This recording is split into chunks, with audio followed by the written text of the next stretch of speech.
want to come sit next to me?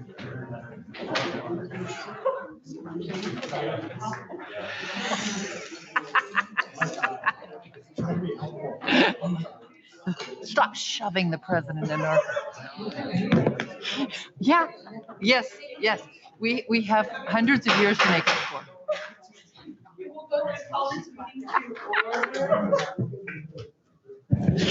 We'll go ahead and call this meeting to order. It is 6:02. Today's the Board of Trustees regular committee meeting. It's Tuesday, September 7th, 2021. And we are meeting in the district office boardroom here at the Market Street district offices. And the very first order of business is the Pledge of Allegiance. And if I could have everybody stand. And for today, I'm going to pick on Dr. Anderson since he's standing up already.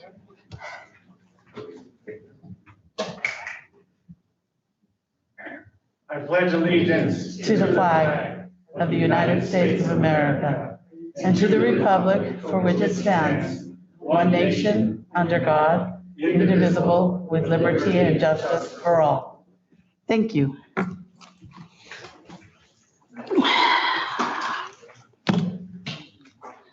All right, due to continued COVID-19 social distancing restrictions, only a limited number of members of the public, along with the Board of Trustees, will be allowed in person. In order to accommodate public participation, a continued virtual link will be provided via live streaming on RCC's YouTube channel as indicated. So at this time, I want to welcome those individuals who are listening to this meeting virtually. Submission of public comments. Anyone who wishes to make a presentation to the board on an agenda item in person is requested to complete a request to address the Board of Trustees card available from the Public Affairs Officer. However, the board chairperson will invite comments on specific agenda items during the meeting before final votes are taken. Please make sure that the secretary of the board has a correct spelling of your name and address to maintain proper records. Comment should be limited to 5 minutes or less. This time will be doubled for members of the public utilizing a translator or to ensure the non-English speaker receives the same opportunity to directly address the board unless simultaneous translation equipment is used. Members of the public may also join the meeting virtually through Zoom to directly voice their comments to the board. Visit the Board of Trustees page on the RCCD website and complete the form to speak. A link to join the meeting will automatically be sent to you. Written public comments may be sent to written public comments, which will be read during the public comment portion of the meeting. Submissions by email must be received prior to 4 p.m. the day of the meeting to be included. And we have received 6 of those written comments, and each one of the board members has been given at least one of those to read. So we will be doing that momentarily. Anyone who requires the disability-related modification or accommodation in order to participate in any meeting should contact the Chancellor's office and speak to the Executive Administrative Assistant as far in advance of the meeting as possible. Any public records relating to an open session agenda item that is distributed within 72 hours prior to the meeting is available for public inspection at the Riverside Community College District Chancellor's office on the 3rd floor. And now we do come to the public comment. So at this time right now, I have one in-person request. And as I indicated, there are 6 written comments that were submitted before 4 p.m. And so right now, before we forget, and I don't want to lose anybody, do we have anybody from the virtual format that is requesting to speak? Do we know? If you are in the virtual format and you do want to speak, I believe that the process we use is to raise your hand within that virtual format, and then you will be recognized in order to identify you as a speaker. So at this time right now, I'm not seeing anybody, but I will come back at the end of our public comments to see if anybody. There's 2 individuals. Trinity Swick is first. Can you see me? Okay, hold it. Yeah, can you hold on really quickly? So who do we have that is speaking at this time right now? Right now, it's Trinity. She's not vaccinated, but she can't speak here, so that's why I'm here. Okay, that's fine. So she is on virtual? All Yes. right, Trinity, can you hear me? Yes, can you hear me? Yes, I can. So you have 5 minutes, Trinity. Okay, okay. So good evening and thank you all for your time and consideration today.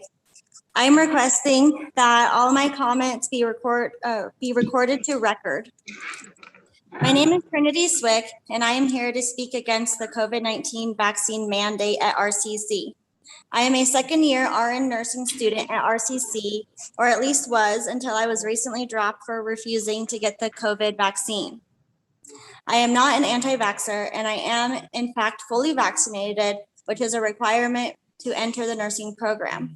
The COVID-19 vaccine was not a part of our conditional acceptance, and to mandate it is unlawful, as it has not been passed through any legislation at the state nor federal level. This mandate is not only tyrannical, but is also robbing me of my right to an education free from discrimination.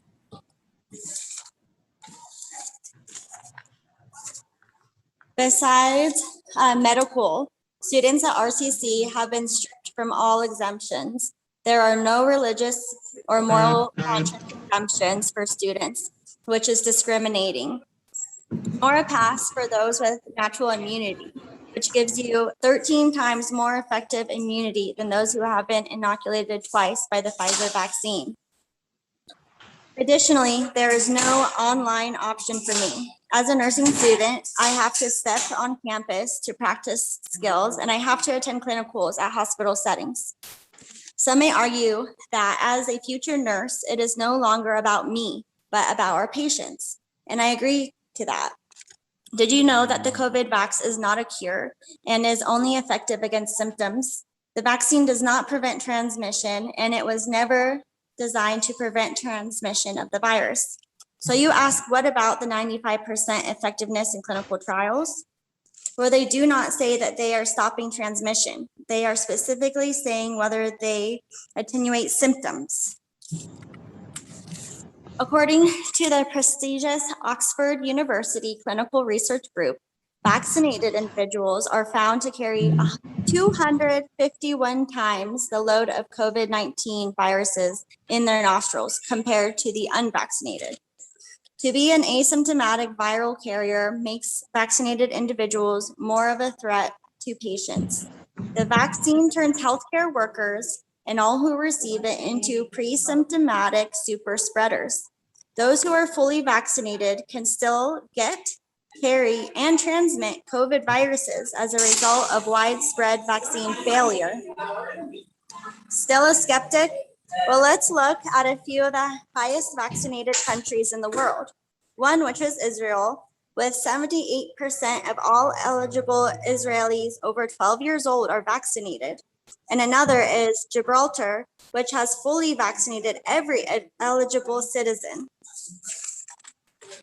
Both of these countries are experiencing a Delta variant outbreak with the highest infection rates of all other countries. So let me ask you a question. If they vaccinated the majority of their population, why are they still having outbreaks? That's a question to whether the vaccine works. In nursing school, they teach us professional values, ethics, and advocacy, which is part of our code of nursing. One of these principles is non-maleficence, which is defined in our Taylor book to avoid causing harm. Seek not to inflict harm. Seek to prevent harm or risk of harm whenever possible. So why would I get a shot that not only doesn't work, but would make me a threat to my patients as a super spreader? If I got vaccinated, I would be accountable for negligence and malpractice. I am here today not only to advocate for myself and the student body, but for the patients I would be around. I am asking you to revoke the vaccine mandate at RCC. Thank you. Thank you very much. And now, let me make a really quick announcement. I've been advised that there are a number of individuals in the lobby, mostly students, that are wanting to have access to the room. The reason that they are not being allowed is because of the fact that, number one, we have the social distancing aspect, and there's only so many people that are allowed in this room because of that. And another point has also been made that some of them have not been vaccinated, and so they have not gotten the clearance to come in the room to actually be on district property. That is part of what this board has put into place as a resolution. So that is why, however, those individuals are still allowed to go virtually. You can go virtually just like the speaker that we just had and actually be able to gain access to making a comment. So I wanted to make that statement right now so that the students do understand what it is that is going on. I have a question from the student trustee, Mr. Harris. So these students who want to speak, they're not allowed to come in individually, one by one? Correct. Or as student trustee, I'm willing to leave the room so that we can maintain proper social distancing standards. So, Mr. Harris, it's my understanding, based on the information that I got, is that the problem ends up being that some of them are not vaccinated, so they have not regained the pass in order to be on the property. Remember, everybody that has access to the district, not just the campuses, but even this district property here, has to have the vaccine pass on. Yes, yes, ma'am. Clear for it. Yes, exactly. Yes, Madam President. Some of the students are vaccinated, though, indeed. Correct? Or do they pass the scans? I'm not out there, so I can't tell you. Oh, okay. I thought you said that. Okay, never mind. Okay. Okay, I'm sorry. All right. Thank you. All right. Yeah, so sorry now, to students, if you're not vaccinated, it's regulations that you cannot come in here. As she said, you're very welcome to make virtual comments. exactly. Yes. Okay. President Figueroa, there are still some seats in the back, so if you have students in the lobby that are fully vaccinated, there are seats. The only people who are not being let in are people who are not vaccinated. Okay. Thank you very much. All right. So, and if I don't know who's monitoring the lobby to be able to allow anybody in, but I'm sure somebody's out there. So, Board okay, President, thank you. Board Thank you. President Figueroa, Yes. just confirm with the officer that she's admitting individuals who are fully vaccinated and wish to speak. Thank you so much, Dr. Anderson. Appreciate that. Okay, thank you very much. Now let's continue until we get the rest of the people. So before we go to the written comments, and then I'll also still come back to the virtual comment section, I have one in-person request, and this is from Ian O'Connor. Ian, you want to go ahead, and you have 5 minutes, you want to come forward? You actually can go up to the podium right over there because it has a speaker, and then that way both us and the virtual format will be able to hear you. So just go ahead and go to the podium. Thank you, sir. And you have 5 minutes from when you start. All right, I'm gonna record it.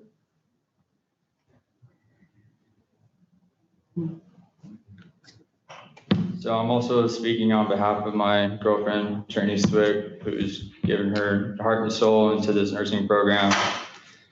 And we have followed science, but a lot of the science has been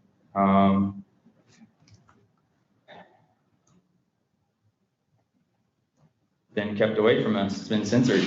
You go on Google and they censor everything. You have to go on DuckDuckGo or, Brave to use a web browser to find the other half of the story. We're only getting one half of the story, which is the mainstream media. And they call us conspiracy theorists because we actually do dig into the data. We do dig into the science, Masks don't work, okay? Maybe 90% at the most, but you got these kids who are not subject to this virus, right, in schools that are being forced to wear these things. And they carry bacteria, and honestly, it makes them more sick, and it lowers their oxygen intake. These masks in particular, lower your oxygen intake by like 40 times. You go from a ppm of 400 CO2 of 400 parts per million up to 20,000. So you're literally lowering our kids' oxygen intake to their brain. Last year, they found that the IQ of newborn babies was lowered by 21 points. So this is madness. If you want to follow the science, you got to really honestly follow the science. You got to look at both sides, which is what we're not doing at this point. So I'm just here to advocate for the people that have been censored, the people that really do care about their liberties and their freedoms. And I want everybody to understand that, you know, there's a lot of people that are on the side of freedom that want to actually do good. You know, I know a lot of people are on their phones right now, they're doing other things, and it's like, it's disgusting. We're disgusted with a lot of you people. So there's going to come a time and there's going to be retribution. So start paying attention to people that really do care about what's going on right now, because you see the people who are here right now, there's going to be thousands of us. I'm not the only one. That's all I got to say. All right, thank you so much, sir. All right, and now there is no other in-person comments at this time. We'll come back to that. And so now let's move on to the written comments, and I'll start at this end, and we'll go with Mr. Alcala, and then afterwards Trustee Hedrick, and Trustee Blumenthal, and Trustee Valcar, and then I will finish because there are two of them that I have. So Trustee Alcala. All right. To the RCC Board of Trustees. As free citizens of the United States of America, we continue to have the protection of unalienable rights as described in our Constitution. No free citizen should be mandated to take a vaccine in their pursuit of life, liberty, and happiness.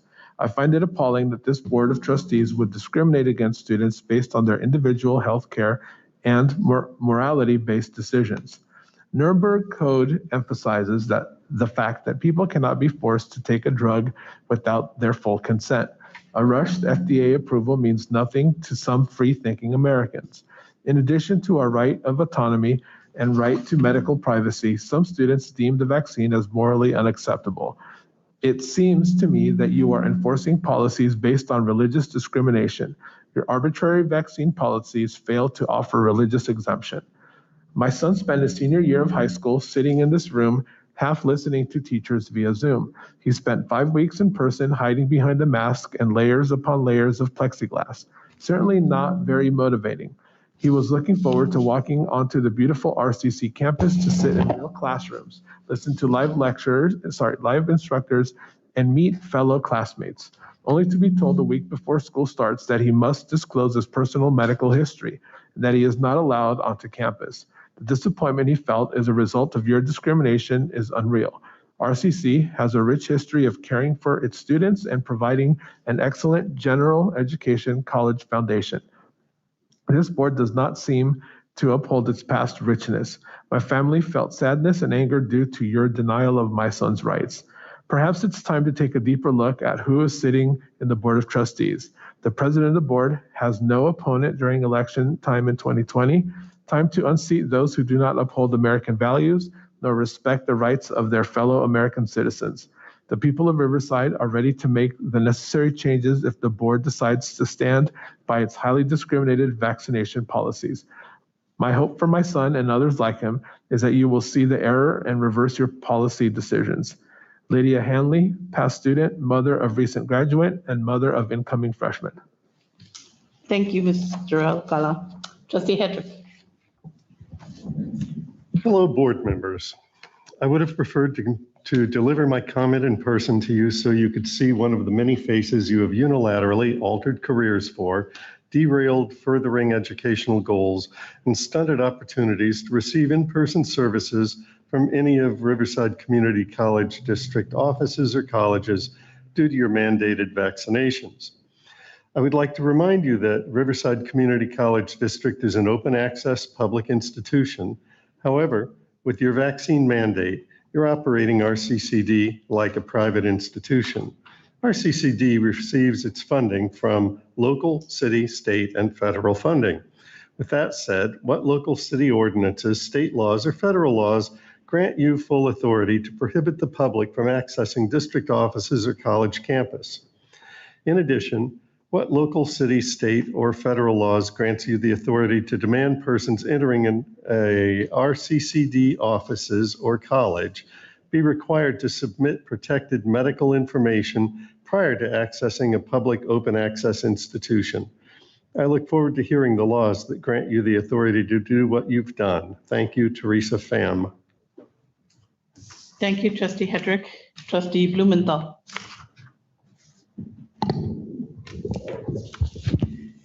To whom it may concern, this statement is regarding the September 7, 2021 Board of Trustees meeting regarding vaccine mandates exemptions. My name is Tiana Schneider. I am 18 years old, a first-year student at Riverside Community College and an athlete. I am addressing the board today in regards to the vaccine mandates. I please ask anyone listening or reading this to do so with an open mind and heart. I have not been vaccinated since I was 2 years old. The vaccines that I have received led to adverse reactions. It was categorized as an overactive adverse inflammatory response, similar to those seen as a result of the current vaccine. Some of the responses resulted in skin outbreaks, swelling pain, severe stomach and gut issues, as well as creating in me a newly compromised immune system. After having the vaccines as a young child, I was constantly sick to the point where I was unable to attend school. Antibiotics and essentially any relief suggested by my health care made it worse. I have since stayed clear of all unnatural medicines since, as it is clear what has worked for others to protect them and keep them from being sick has done the opposite for me. Unfortunately, in these regards, I am unique, and there has been no answers to why, only how to protect myself, which is to keep my body as organic as possible. Modern medicine does not account for people like me, and I have had to resort to seeing a homeopathic MD, especially after knowing that I would only be prescribed more medicines and antibiotics. When explaining my unique health history, unfortunately, I am unable to provide my medical history due to lack of records and the passing of my doctor. Therefore, medical exemptions are not an option, and no personal belief exemptions have been offered. With that in mind, no accommodations have been provided either. I joined RCC as a student athlete and was part of the women's water polo team. Due to your mandates and my inability to play falling under your strict exemption definition, I am now hindered from furthering my education with RCC and earning a potential scholarship in order to play elsewhere. With this in mind, I humbly ask the board to reconsider their decision on this vaccine mandate and instead allow personal, religious, and more lenient medical exemptions. I ask that you consider my story and unheard stories of the many diverse students and their unique personal situations and how the strict mandates will affect their future. Thank you for your time and consideration. Thank you, Trustee Blumenthal. Trustee Vakar. This is from Celine Contreras. First week of online instruction, I've had to drop my statistics class, and I'm struggling having to teach myself 3 courses for full tuition price. I'm struggling as we speak and have considered dropping another. I don't get to have the same access to school resources such as tutoring, mental health services, and access to the library. Yet here I am being charged full price of tuition. I am overwhelmed and irritated, and I'm still not allowed on campus because I'm choosing not to be vaccinated. It isn't fair that a registered sex offender on campus is able to set foot on campus while I cannot, as I'm considered a leper. The student body president, Albert Hermio, isn't required to show anyone that he is a registered sex offender who preyed on a 14-year-old child while he was in his 30s. It is sickening that he isn't required to show papers while vaccinated students are required to show they are vaccinated. I, as well as other unvaccinated students, have less rights on campus than that of a pedophile. I've had conversations with nurses who were dropped from the competitive nursing program because they chose not to be vaccinated. I've had conversations with students who have had to hold off on transferring because their class requires an in-person lab. You are coercing us into getting vaccinated, and that is evil. It is not a coincidence that one of you has ties to AstraZeneca and has fully supported the coercion of vaccines on students. I hope that you all have taken a look at who among the minorities isn't trusting the vaccine and are refusing to get vaccinated. Black and Hispanics are among those who are not getting vaccinated. Do you know who is getting vaccinated the most? Caucasians. I hope that you see the correlation I'm about to make. If not, here it is. You are now actively hindering Black and Hispanic access to a college education because you are choosing to mandate the vaccine on students. Students are being forced to take this vaccine because they feel they have no other choice. They had a choice. I have a choice. My choice is not to get vaccinated. It should not be of any of your business and should not be a reason why I am not getting access to student services, in-person instruction, and the library. Lift this mandate and let everyone have access to in-person instruction, vaccinated or not. That concludes the remarks. Thank you, Trustee Bacard, what was the name on that person? Celine Contreras. Thank you. Thank you. And I have 2 names left. And it starts here. Hello, board members. This statement is regarding the September 7th, 2021 Board of Trustees meeting regarding vaccine mandates/exemptions. My name is Chastity. My son is a student at RCC. He has played football his entire life, so it only made sense that Gabriel find an institution that is reputable for not only education, but with his sport as well. Before choosing RCC, Gabriel studied the team history and watched videos and decided that this was the team that he wanted to join. Another thing we did is go on the website to view what RCC's mission statement and values are. I will address them later in my statement. Some of you may view it as simply a filler for the website, but college mission statements are their way of selling themselves to incoming students and staff. It allows us to know what they stand for as an institution and what they offer their students. This is especially important to students like Gabriel who have disabilities. Gabriel collapsed on the basketball court when he was 15 years old. Sadly, some children never get up from that devastating moment. However, by God's grace, my son did. That was the moment we realized that he had an undiagnosed heart condition. Gabriel had major open heart surgery at 17 years old. We put the surgery off as long as we could because he was told that once he had surgery to replace the aortic valve, that he would never be able to play football again. He went into surgery thinking he had played his final game just 2 days prior. After an 8-hour surgery, the surgeon told me that not only did the surgery go well, but that he had repaired the valve. This meant that Gabriel went from having to have surgery every 5 to 8 years to 15 years, and he would be able to play football again. His next surgery, however, will be a replacement valve, and as we had anticipated prior, he will no longer be able to play sports. So I'm sure you can imagine the desire and drive to get back on the field again before it's too late. He was taking his second chance with your institution, RCC, not only because of the team, but because of what you say you stand for. Then came the mandates. Your board members did not take into consideration the diverse community it says it values. You implemented a one-size-fits-all solution rather than the creative solution you say you value. In case you are unaware, this shot has been proven to cause cardiomyopathy, inflammation of the heart, especially in young men. So you tell me if you believe that your mandate is inclusive, fair, and equitable, if even based solely on just any son.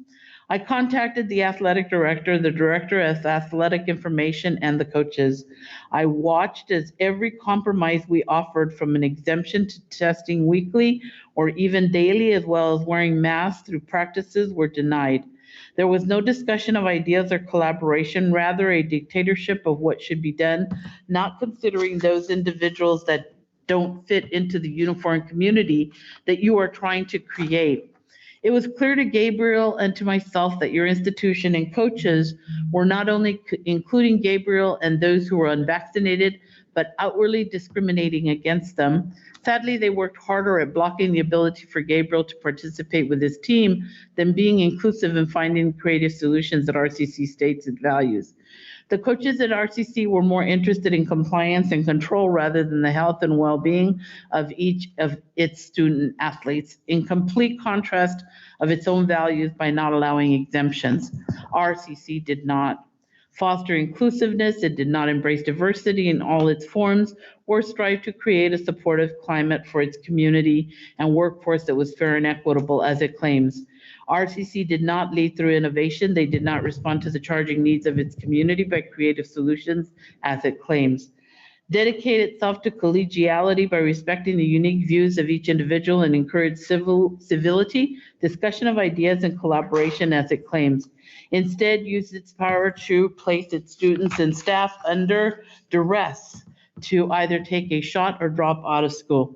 RCC and this board has failed at meeting its core values. RCC failed their faculty, failed themselves, failed their students, community, and failed my son. All right. And then we have one last written statement that was submitted. And this is from John Wellen.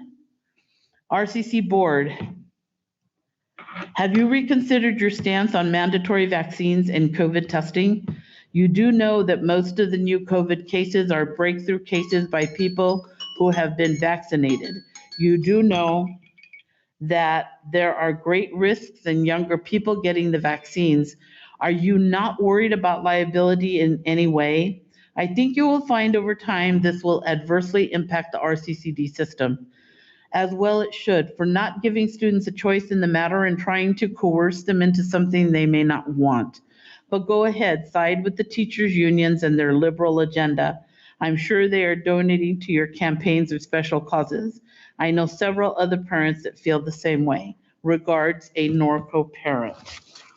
All right, so those are all of the 6 statements that were submitted prior to the 4 p.m. deadline. So now let me go back and ask if there is anybody in the virtual format that wishes to speak that's still out there. Hi, my name is Rosemary. I've been here since 6 o'clock. I would like to speak if possible, please. Okay, Rosemary, you have 5 minutes. Thank you. Hi, everyone. My name is Rosemary Daniel. Rosemary. This unnecessary mandate has ruined my plan to graduate by spring of 2022. Most of my classes being prereqs, which are science courses that aren't even offered online.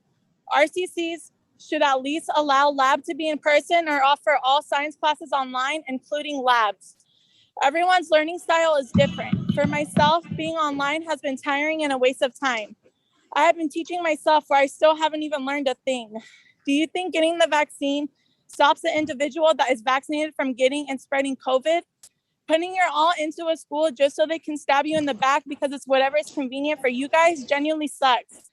You think you're helping students when doing this by pushing students away because they're not vaccinated, ruining their whole education plan. Now, Miss Virginia, I don't know how to pronounce your last name, nor do I care how to pronounce it, since you don't know how to respect others' opinions.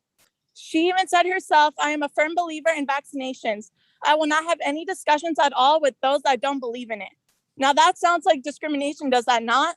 I will also add that RCC isn't accepting any medical or religious exemptions. If you don't believe me, look at our Instagram. The Instagram is students, period, against, period, tyranny. So that just proves it's either your way or the highway, right? I genuinely hope you all fix this issue, as it is not fair to students who aren't vaccinated. If not, many other students and I will be taking our education elsewhere, where the school of our choosing doesn't discriminate against students' medical beliefs. That's all I have to say. Thank you. Thank you very much. Is there anybody else? Yes, there's also one individual, Roman. And we need the name? Roman, can you guys hear me? Yes, we can. You have 5 minutes. You need to state your name, please. Roman Zuniga? Okay. 5 minutes, sir. Okay. So being online last year, I understood because the pandemic was a huge surge. But after this year, I believe that you guys took the chance away of having not just vaccinated, but unvaccinated students to have a chance to learn. I'll tell you this. When I was in summer semester, I was able to have an opportunity to partake in in-person class, which was a science lab. And when I attended the class,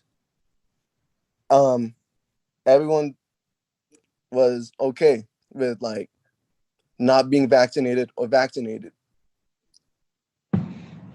Tell me why 2 weeks when we asked the health officials what was gonna happen, they were gonna say, "Oh, you don't have to worry about being vaccinated until the winter." And then 2 weeks later, you guys mandate the vaccine, which ruins a lot of people's plans, including mine. I was supposed to go to Cal State Fullerton the following year, but it looks like I have to wait 2 years to go now because of this mandate. Because all the classes I needed to take were all in person. I just wish you guys could find a way to help unvaccinated people like me to have a chance to also have a future. That's all I have to say. Thank you. All right, thank you so much, sir. And is there anybody else? There are no other raised hands, Trustee Figueroa. Nope. All right, then that takes care of everybody in the virtual format that wished to speak. That takes care of everybody here that was here in person that wishes to speak. And that took care of the 6 written formats statements that were submitted before 4 p.m. So at this time, we'll close the public comment section of this. And we will now move on. There is no public hearing. And so the very next item on the agenda is the Chancellor's report.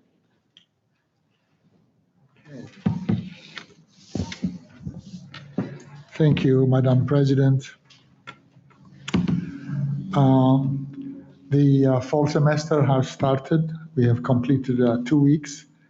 We have overcome quite a few hurdles to get the program on track. I would like to be on record that every member of the district has worked beyond the call of duty, including weekends, holidays, and ungodly hours, especially our IT people. And the level of commitment, tenacity, determination, and resolve to fulfill the district's mission is a source of pride to every one of us, and it's a great honor to be part of that team. Today, our enrollment is at 73% of our target, which is rare for us, almost 27% below target. However, we have several courses and sections that are scheduled for late start for the fall semester. Some are 10, 12, 14 weeks. Others are 8-week terms.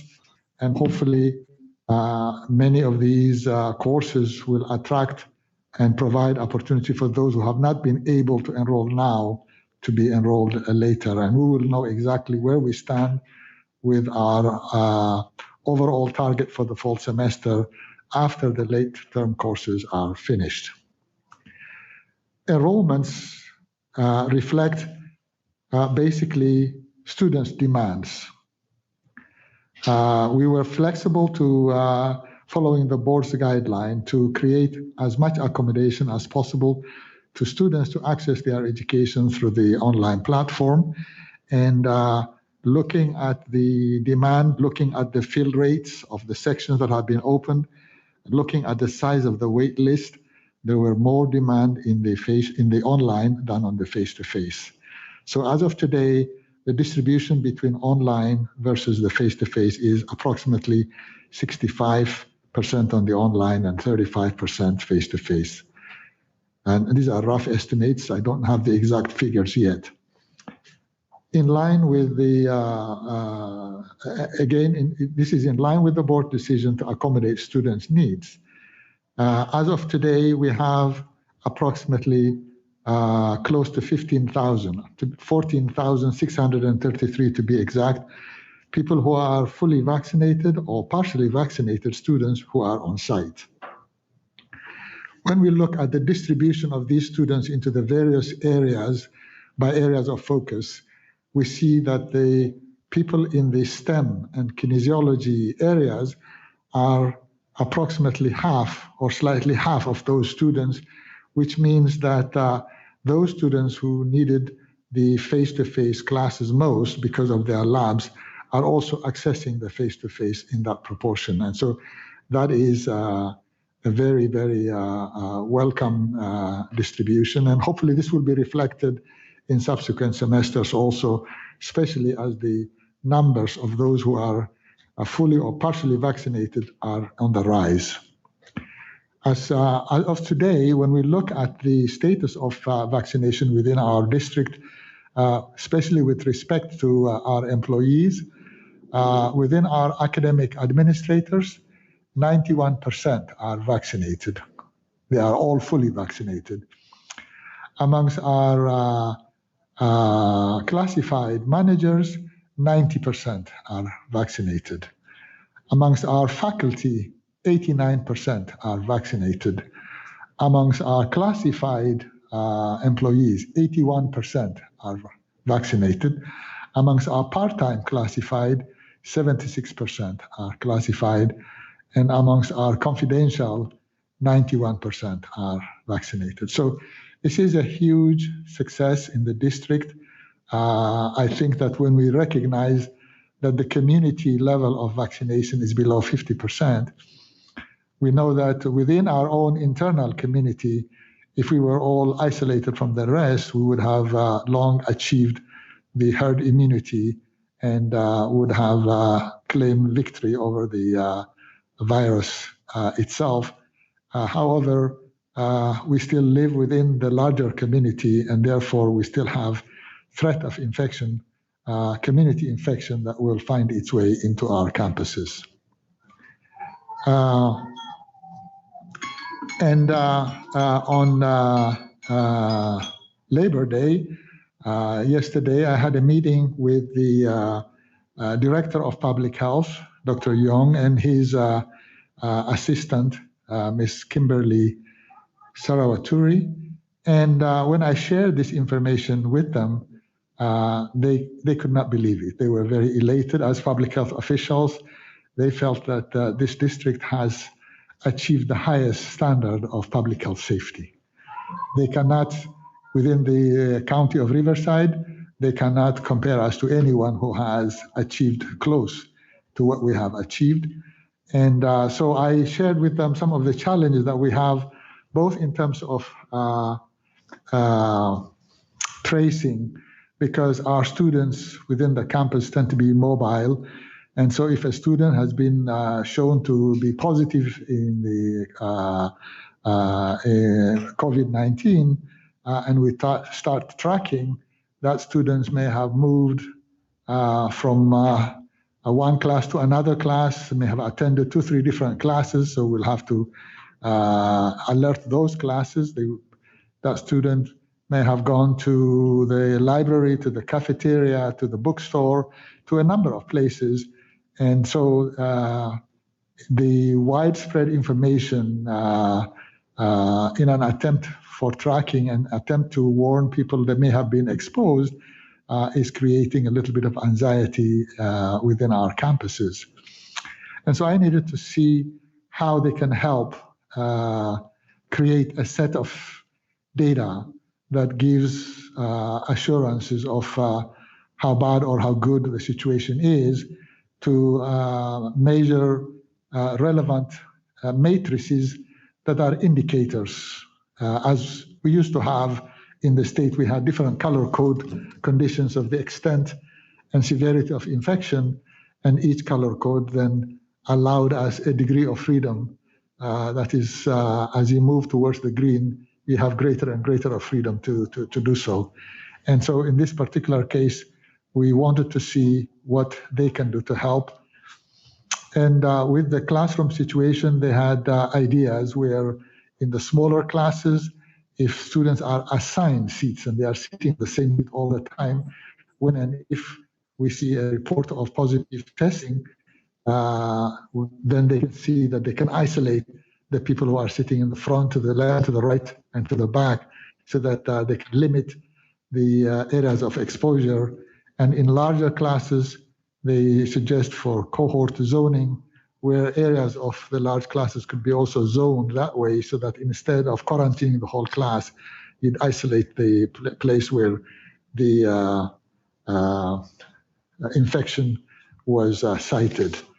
And so they were extremely excited about working with us, because we said we would like to create a group that monitors the state of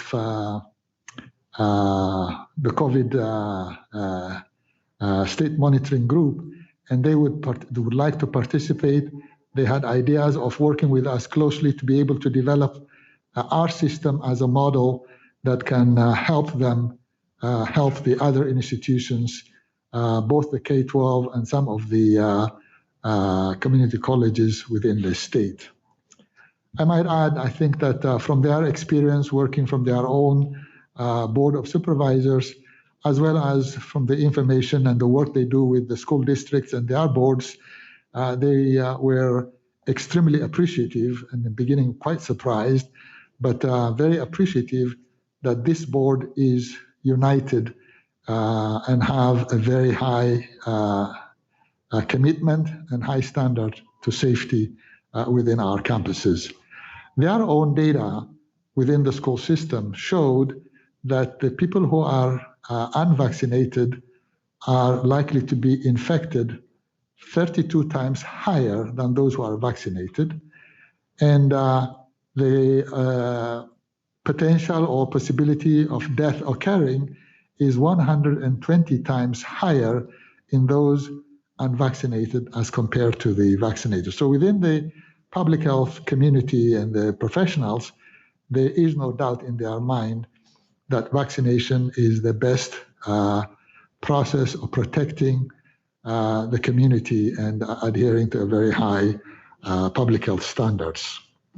So we have agreed that we will share all the information that we have, and they will be coming in to work with us.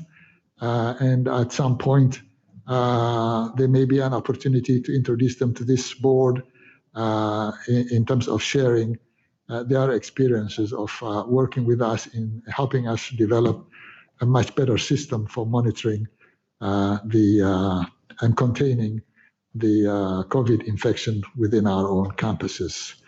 And that ends my report. All right, thank you, Dr. Isak. Any questions or comments from the board members? Okay. Mr. Harris. Oh, Student Trustee Harris. Thank you, Dr. Isak. The vaccination rates among staff are astounding, but among the student population, they're still pretty low in terms of students that are both on campus and online classes. Do you have any plans to improve the vaccination rate among students, including online students? Absolutely. I didn't get to actually determine the exact numbers, but it's also high among students. It is. Yes, it's also high among students, but I didn't want to share information that I haven't fully compiled yet. But yes, we are looking at what the rate of vaccination is, even on those who are taking online. Because there are still people who are vaccinated who are taking online, whose preference is to take online classes. And so when I've assembled this, I'll make sure that we will share it, and probably it will be available on the dashboard. I think that our IT are working so that this is going to be publicly available on the dashboard. So within our district, people believe in the mission to be vaccinated. Yeah, we will share all the information, and it's available. It just takes a little time right now. Yeah, it does take a lot of time. We will get it, and I'm confident that many more students are also being vaccinated. Good. Okay, thank you, Dr. Isak. So that moves us into the board committee reports. And there are 4 of them, and all of them are extremely important. So let's get going with them. The first one is advancement and partnership, and this is the Inland Empire Desert Regional Consortium update. Yes, and I believe Ms. Goldware has the information for this. Good evening. Thank you, Trustee Hedrick. At this time, I'd like to welcome Executive Director Julie Pekkanen to share the breadth of work she and the Inland Empire Desert Regional Consortium team support. By the end of her presentation, it should be clear to see why in the current renewal application to manage this regional effort, RCCD and Julie are receiving 100% support from the other colleges in the region. It says something, I think. Julie, please share the wonderful asset that is IEDRC. Thank you, BC Goldware, and thank you for allowing me to present today. I'm going to give an overview of the Inland Empire Desert Regional Consortium, which I will refer to sometimes as the IEDRC. That's what we call ourselves. And the IEDRC is hosted by Riverside Community College District.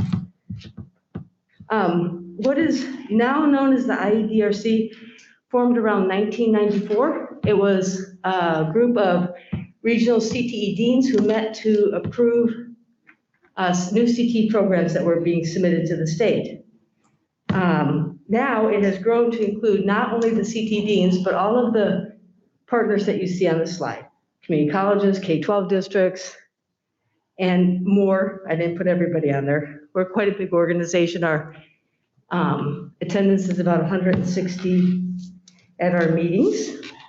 Our mission, though, is to improve the equity and access for students and improve the economic prosperity of the region. And how do we do that?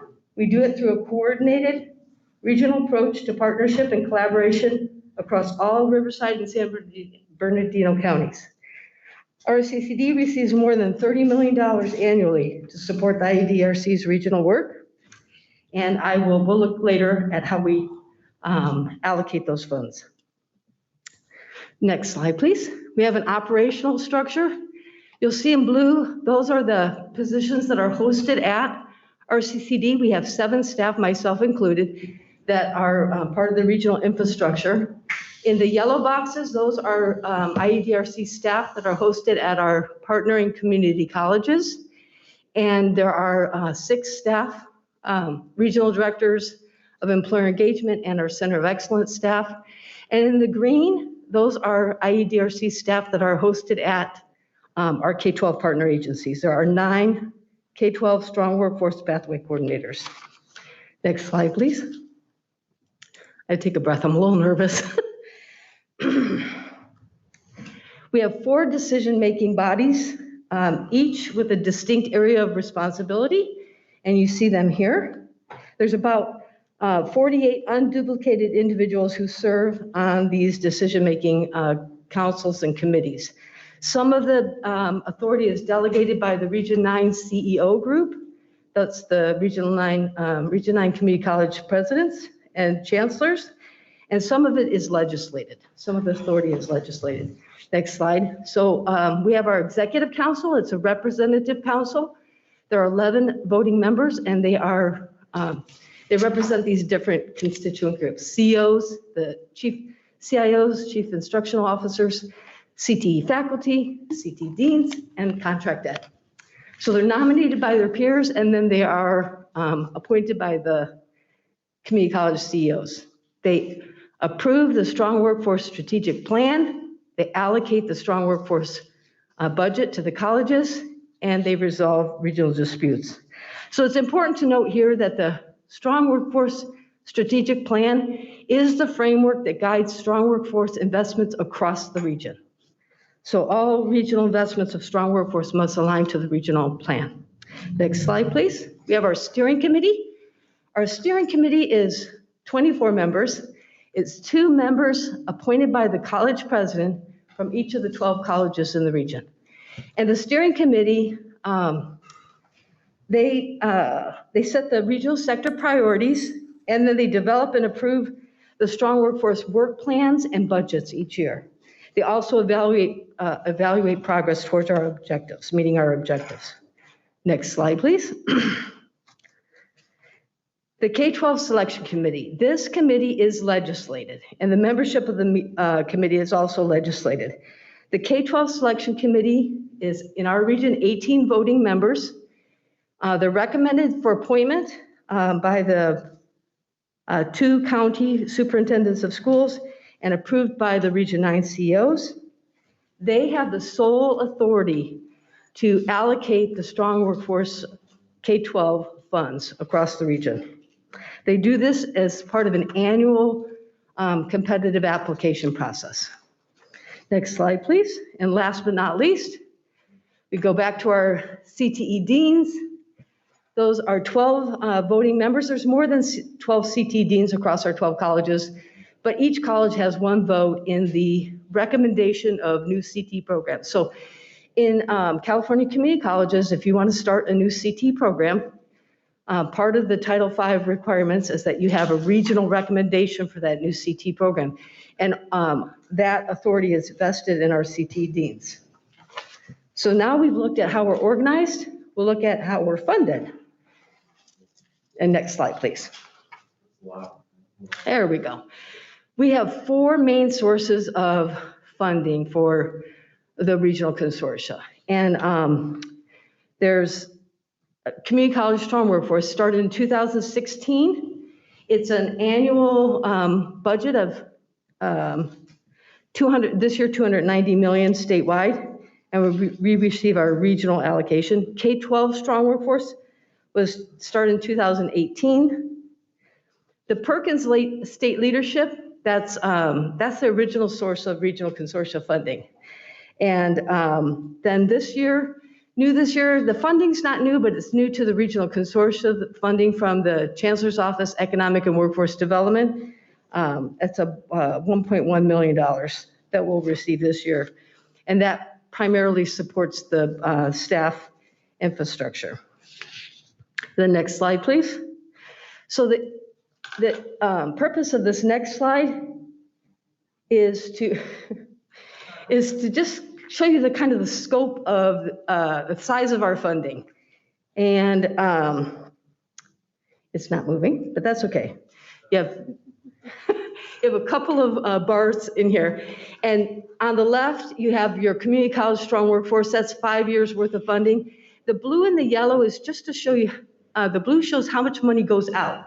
Most of the funds that we receive as a consortia are actually passed through to our partnering colleges and our K-12 agencies.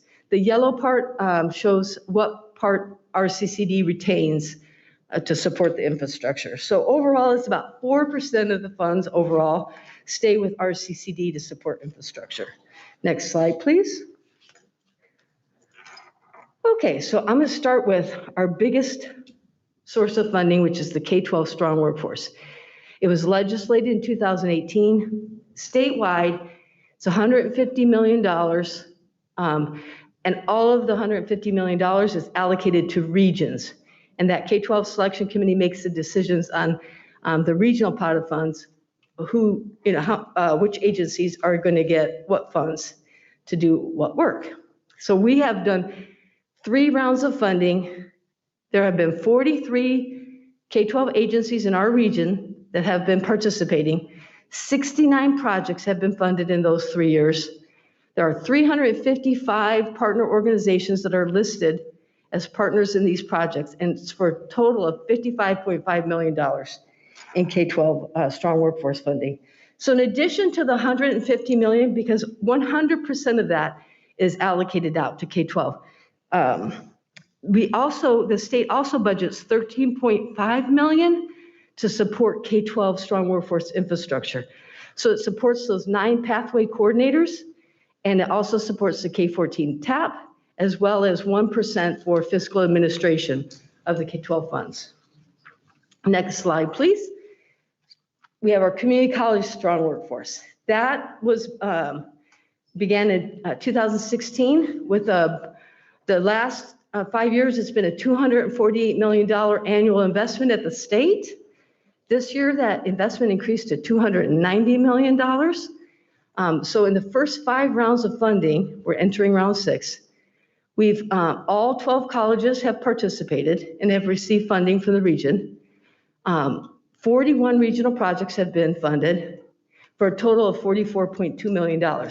Now, the strong workforce community college, the monies are allocated 40% to regions for regional projects, regional decision-making, 60% of the funds that come from the state go directly to local school districts. So on top of the $44.2 million that we've awarded through the regional consortia, another $66.3 million have been received by our region's community colleges directly in what we call local strong workforce funding. So RCCD has been in 37 of the 41 regional projects. They have been directly involved in those projects. So I'm going to just briefly highlight some of our projects. Next slide, please. And in each of these slides, if you can go to the next one, Robert, thank you.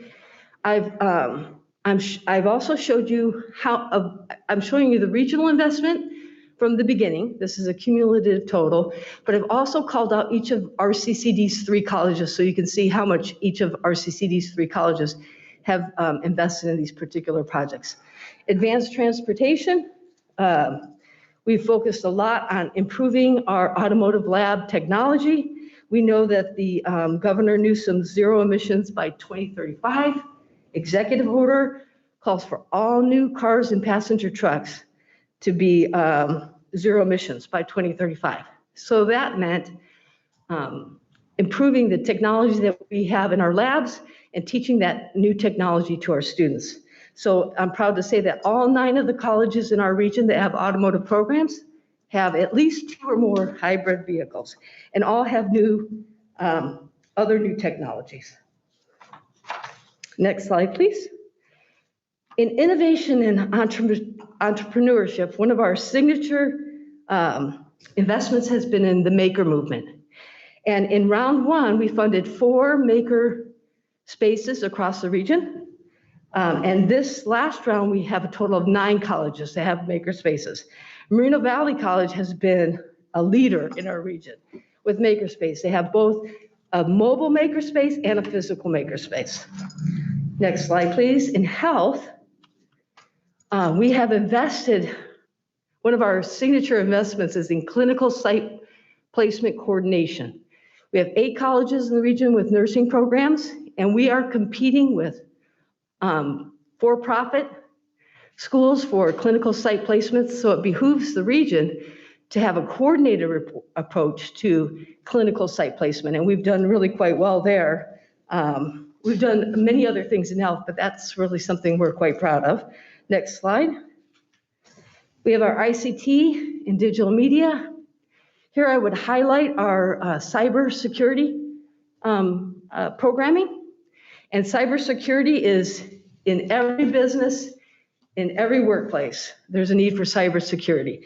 And so every worker needs to have those skills, but the individuals who are highly skilled in cybersecurity are highly desired by employers. So we've built that program up. Next slide, please. Job placement and job development. This is our single largest investment across the region. In round 1, we had perhaps 2 or 3 job developers at all 12 of our colleges. I know one was Norco College, the other was Riverside City College. Now we have CTE job developers, job placement specialists at all 12 of our colleges, and they're working collaboratively with our employers. We just launched the Job Speaker, which is a regional, a digital hub, which allows employers and students to connect, and it allows employers access to students across the region, and it allows, it provides an opportunity for students to access employers across the region. Next slide, please. Launch, I'm sure you're all familiar with Launch. Launch is our apprenticeship network. It's a network of community colleges, K-12, workforce development agencies, and it's an intermediary and education provider for businesses adopting the apprenticeship model. Launch was developed through seed money from the second round of strong workforce funding. And it's gained state and national attention for being a model for scaling apprenticeship regionally. Which brings me to the last program I'd like to highlight. Next slide, please. Which is the Military Articulation Platform, or MAP. And MAP was conceived and developed by Norco College. It also receives seed money from Strong Workforce to scale that regionally. MAP Like Launch is a model program that has gained statewide and national attention. It facilitates the transfer of skills that veterans gain when they're in the military and the training they receive, and translates it to CTE credit. So we're really quite proud of those investments. And the next slide, please, Robert. They're paying off. Now, I apologize that the data may seem like it's dated. I'm going to give you from round 1 to round 3 in the tan boxes, because this is the launch board data that I have access to from the Chancellor's office. In the light blue boxes on the right, that's just 2 years worth of data. But our outcomes, we are improving our outcomes. We have 5.7% more students who are enrolled in CTE. We have 15.5% more students who are persisting. They're taking 9 or more units. We've increased our CTE non-credit. We have 147% more non-credit CTE students who have completed 48 or more units. And we had a 33.8% more CTE students who earned certificates and degrees. That's from the first 3 years of Strong Workforce. In the 2 years where the data lags a little bit, we have 14.7% more students who are transferring. CT students are transferring, and their earnings are up, both their median earnings and their annual earnings, and 57.4% of students are attaining the living wage. So on that positive note, before I pass out, I'll conclude my presentation and by saying thank you and asking if you have any questions. Are there any questions? Yeah, during the pandemic, how are our CT programs doing now region-wide? Has the pandemic affected them a lot?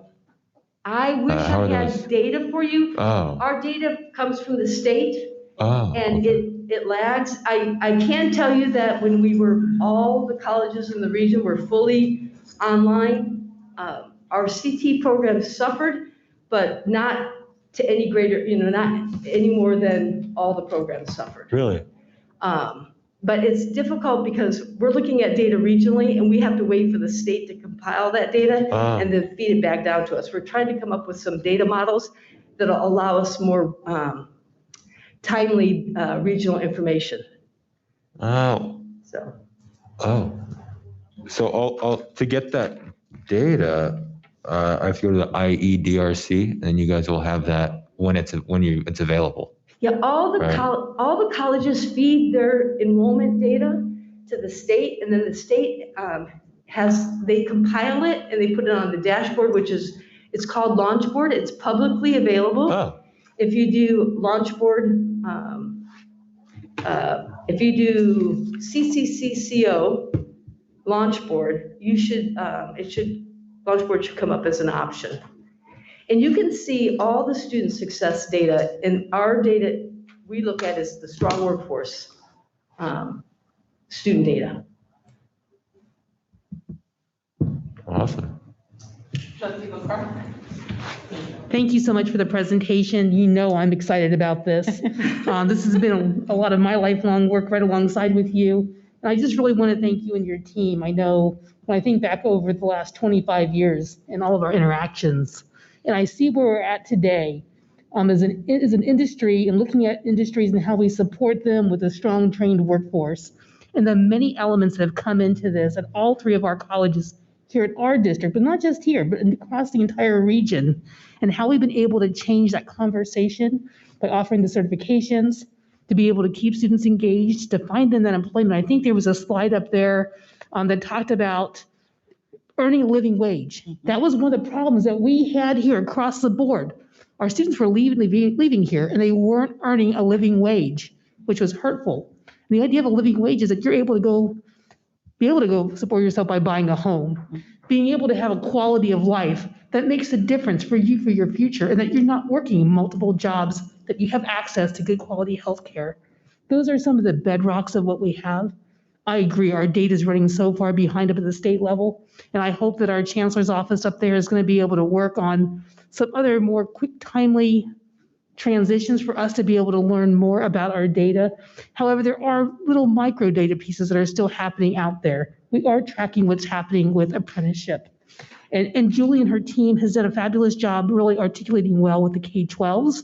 And for the K-12s to learn about how they can stay on the path and continue on that path once they leave the K-12 area of secondary to post-secondary and moving into our community colleges and having those opportunities. I think we push each other to be stronger. And I just really want to thank you and your team. I'm going to miss all of you because I'm not going to be in that world anymore. But I know the exciting work that's happening there. From this role, though, I still have a presence up at the state level. I'm excited about being on the Chancellor's Workforce Education Task Force on behalf of CCCT. And I got to tell you something.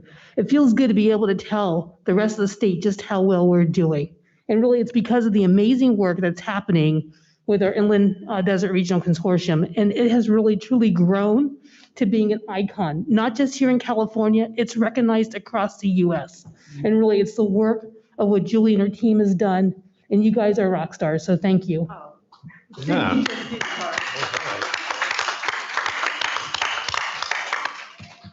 All right, any other questions or comments from the board members?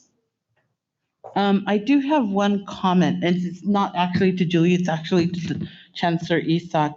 So one of the concerns that I have is that the community colleges are not ever recognized for the successes of what the mission statement that we have actually gone to work on, and that is the fact that we are supposed to be the answer to the population on career technical education, on workforce development, on all of those aspects. And we're never, ever really acknowledged for the successes that we have. So my question is, taking a look at this PowerPoint and this slide and the immense amount of information that it provides, and the positive amount of information that it provides, showing basically what this district does for the region. How are we getting this out into the public? How are we getting this out into the community, especially to like the chambers of commerce, all of the chambers? I'm not talking about just the Riverside one. I'm talking about all of them, not just the elite people at the top that, you know, maybe attend the Monday morning group or maybe attend, you know, Good Morning Riverside or whatever. I'm talking about the actual membership that a lot of times doesn't get any of this information. How can we look at getting it out to them? Because I mean, if it's in a PowerPoint, it's able to be transmitted through social media and all kinds of things. Those are the things that we need to take a look at to continue to put the word out there about the success that this district has in the very area of where it's supposed to be acknowledged and never is.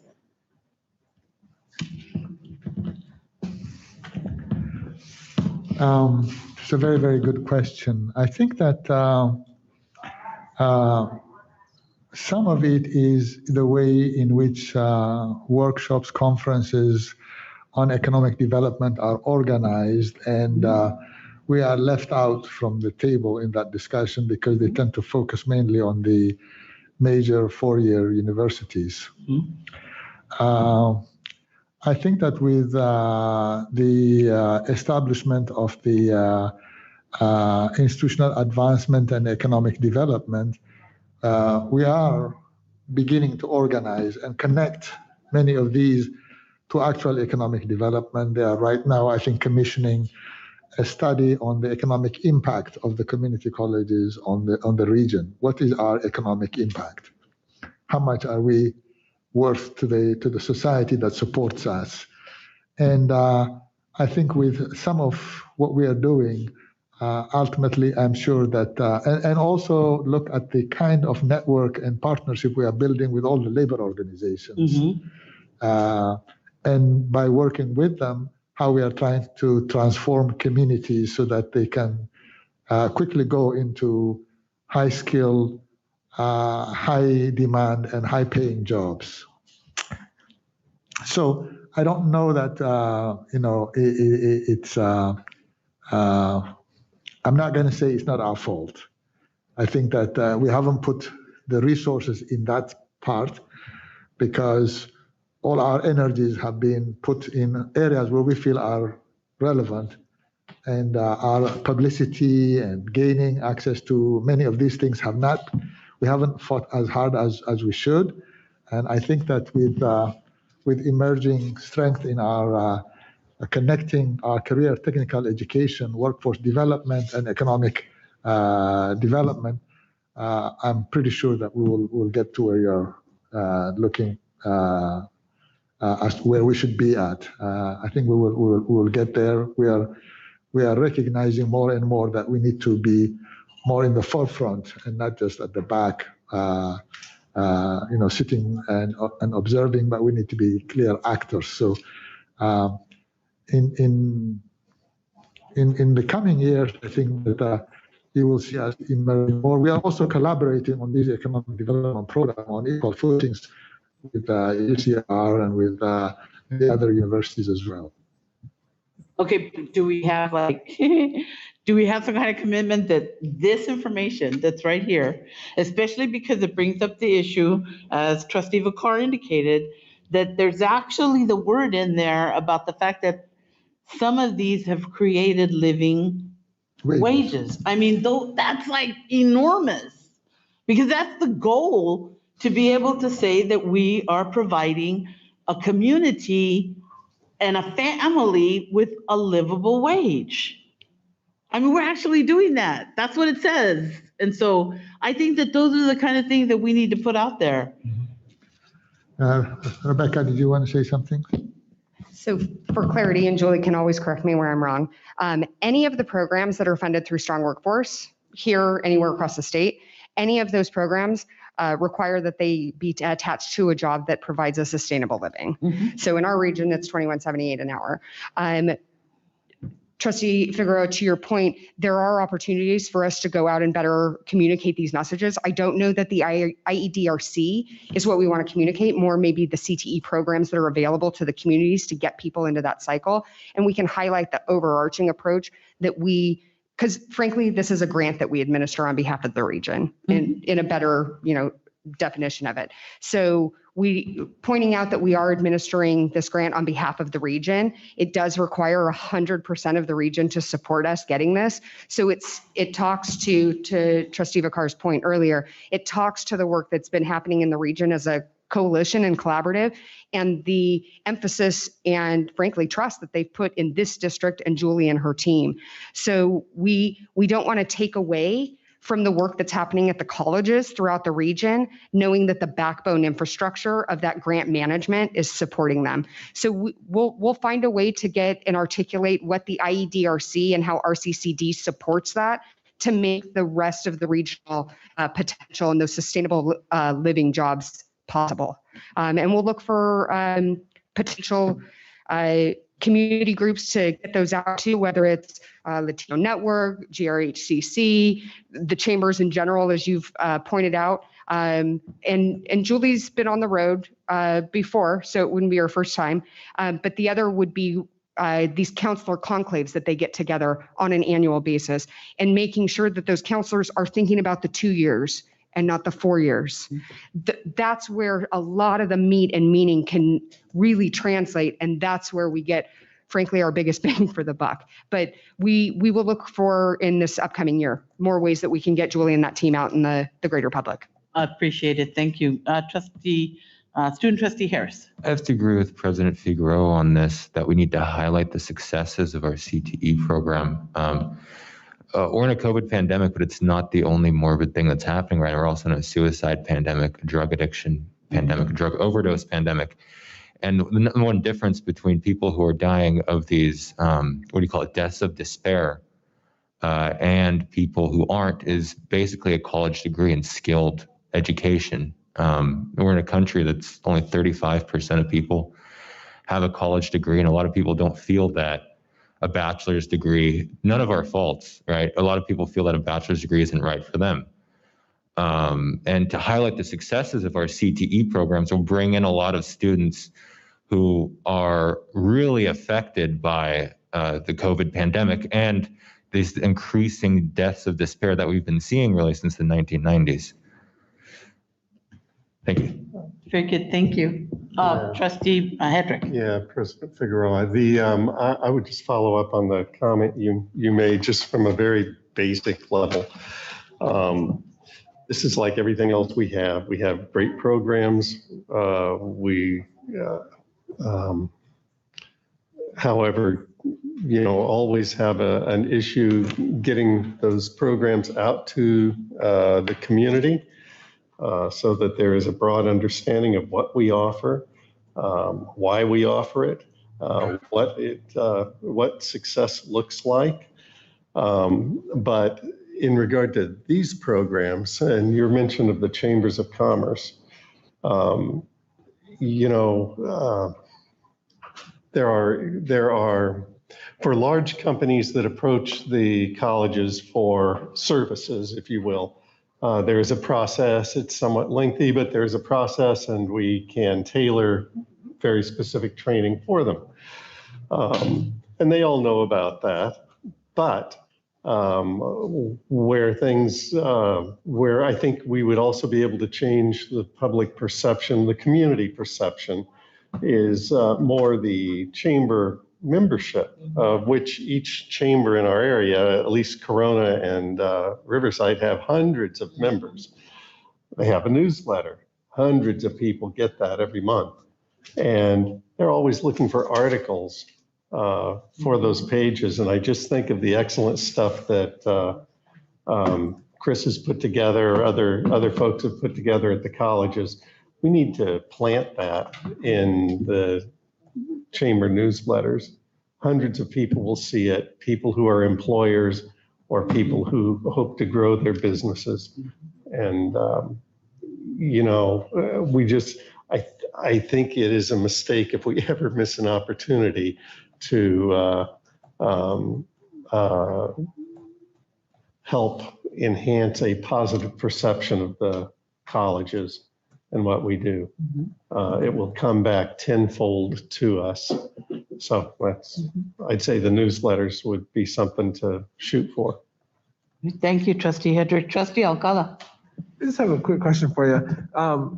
So I liked reading about like where we are. I just have a question. Where, as far as like, kind of the next frontier, what is the consortia group looking at? Like, what's I guess if you could give like a preview of like, like where folks want to go and what to look at for future CTE programs. If you don't have them, that's cool. I was just wondering like where folks are looking at into the near future. And I wish I was prepared to answer that question. But we have all of our colleges are convening regularly. They're looking at the data. They're bringing those ideas to the table. We tend to work in sector groups.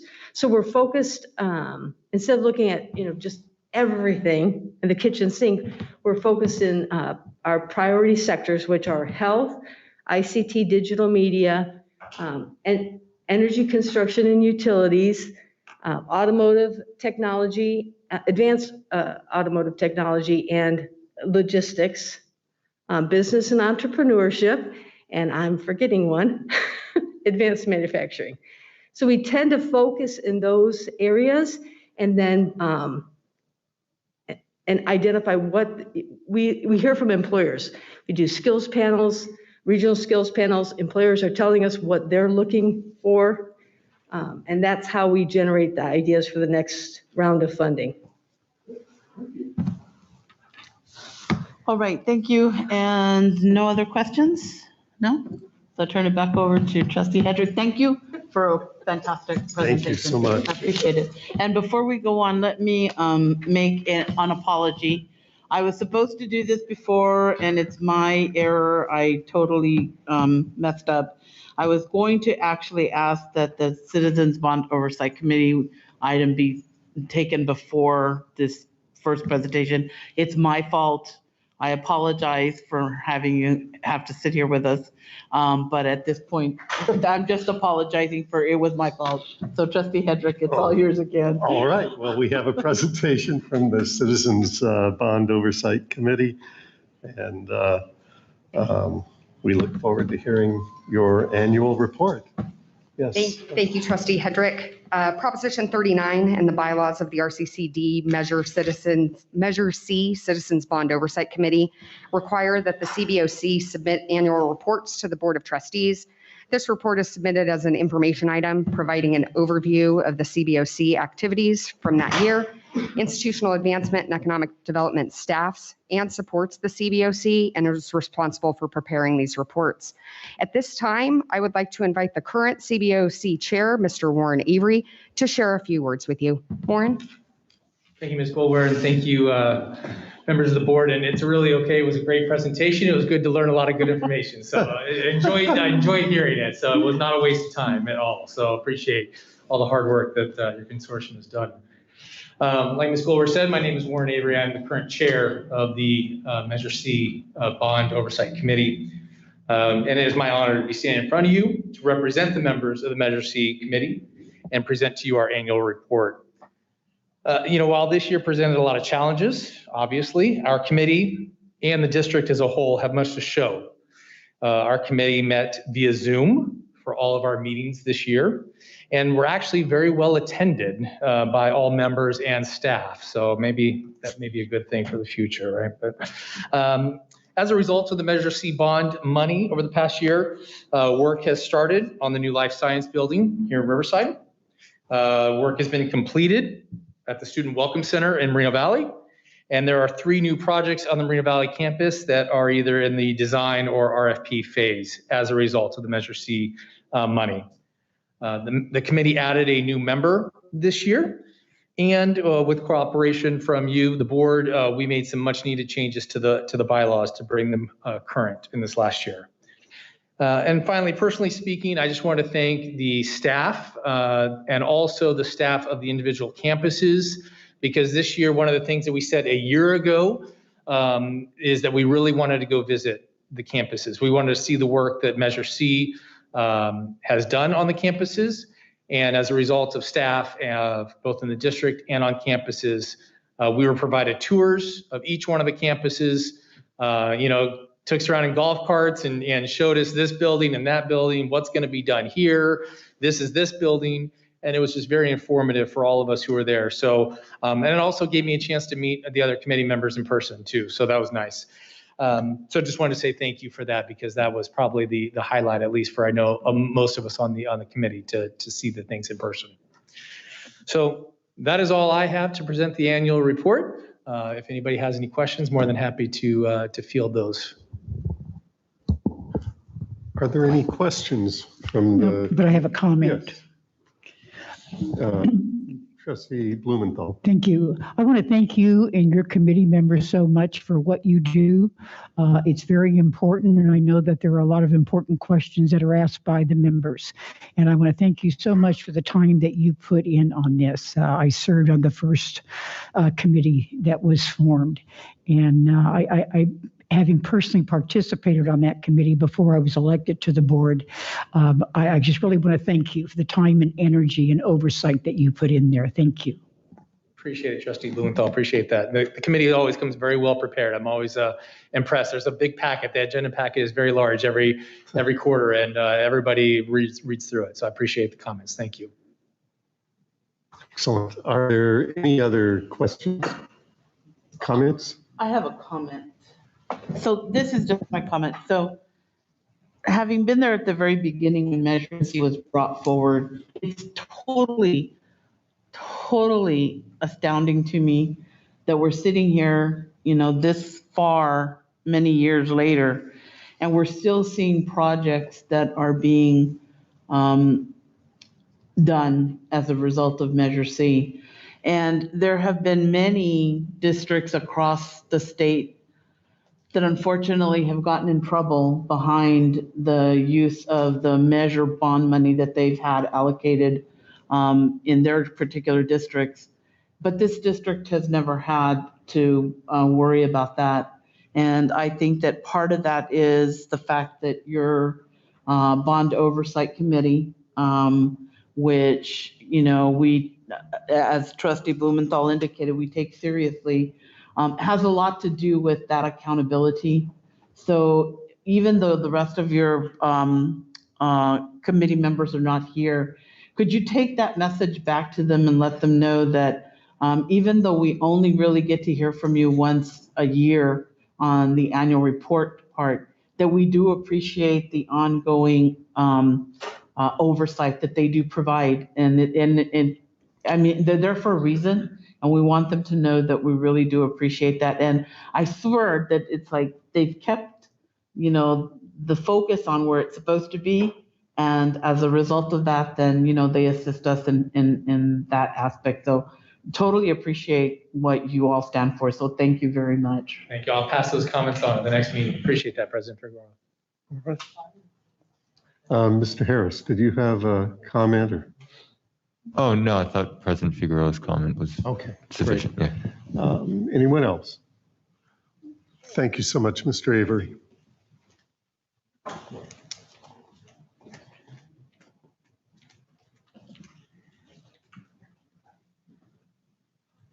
Oh, okay, and so that does it for Trustee Hedrick under advancement and partnership.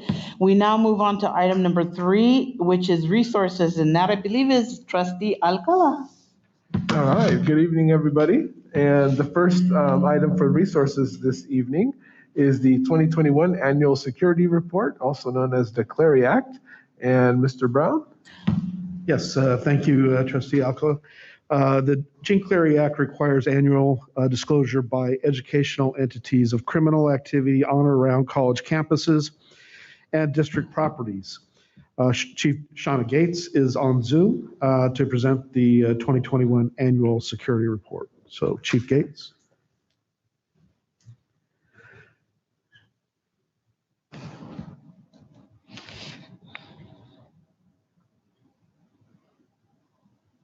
At least we thought she was on Zoom. I am here. It took me a minute to get logged in. I think I'd be used to it by now. Thank you for the introduction. Good evening, Board of Trustees and everyone that is in attendance. I will be presenting the 2021 Annual Security and Clery Report for the district. Next slide. This report will include the 3 previous calendar years, which is 2020, 2019, and 2018. I will be focusing on providing information for the year 2020. You'll notice on the slide that some numbers are in red. Those are the numbers that we're going to concentrate on for the purposes of this report. The report will include crimes that are noted by the state that we need to report on, which are murder, manslaughter, rape, fondling, incest, statutory rape, robbery, aggravated assault, burglary, motor vehicle theft, arson, domestic violence, dating violence, stalking, illegal weapons possession, drug law and liquor law violations, as well as hate crimes. Next slide, please. We've kind of done something different. I reorganized how we present our Clery report so that it is a lot easier to read for the average person, and the report in its entirety allows for everyone to see each location specifically. We're going to start with Moreno Valley. For the year 2020, we had 2 burglaries reported at Moreno Valley, 1 stalking case, and 1 illegal weapons possession. The burglary was a Conex box and or shed towards the rear of the college. The stalking was a case involving a homeless person and one of the college administrators during the COVID closure. And the other was the illegal weapons possession, which was a knife also being carried by a homeless person, separate case. Next slide, please. In Clark Training Center, there were no crimes reported for this report. Next slide. Same with Economic Development Center at March Air Force Base. We vacated that property on June 30th of 2020, and there were no crimes for the report to list. Next slide. Norco College had one burglary. Again, that was like a storage container or shed on the college property. Next slide. JFK Middle College High School, which is next door to Norco College, no crimes to report. Next slide. Riverside City College, we had one fondling incident that involved a student and adjunct faculty member. There were 8 burglaries. That obviously was an increase from the previous years. I know no one probably remembers what I predicted last year when I gave this report, but that was that we would have an increase in property crimes due to the COVID-19 and closures, not only through the colleges, but throughout the cities and the state. So we did have an increase. 4 of those burglaries occurred within a 30-day period. So we increased patrols throughout the campus, mainly during the evening hours, after hours. And 2 of those 8, we actually did get someone in custody for the burglary, and 1 was an attempt. Illegal weapons possession, there were 4. Those included a variety. None of the illegal weapons possessions that I'm going to mention were a gun. It was either a knife. In a couple of these cases, one was an actual padlock that someone wrapped around a piece of cloth. So they admitted that they would use that as a weapon to protect themselves. Others were knives, and another was a 22-inch machete.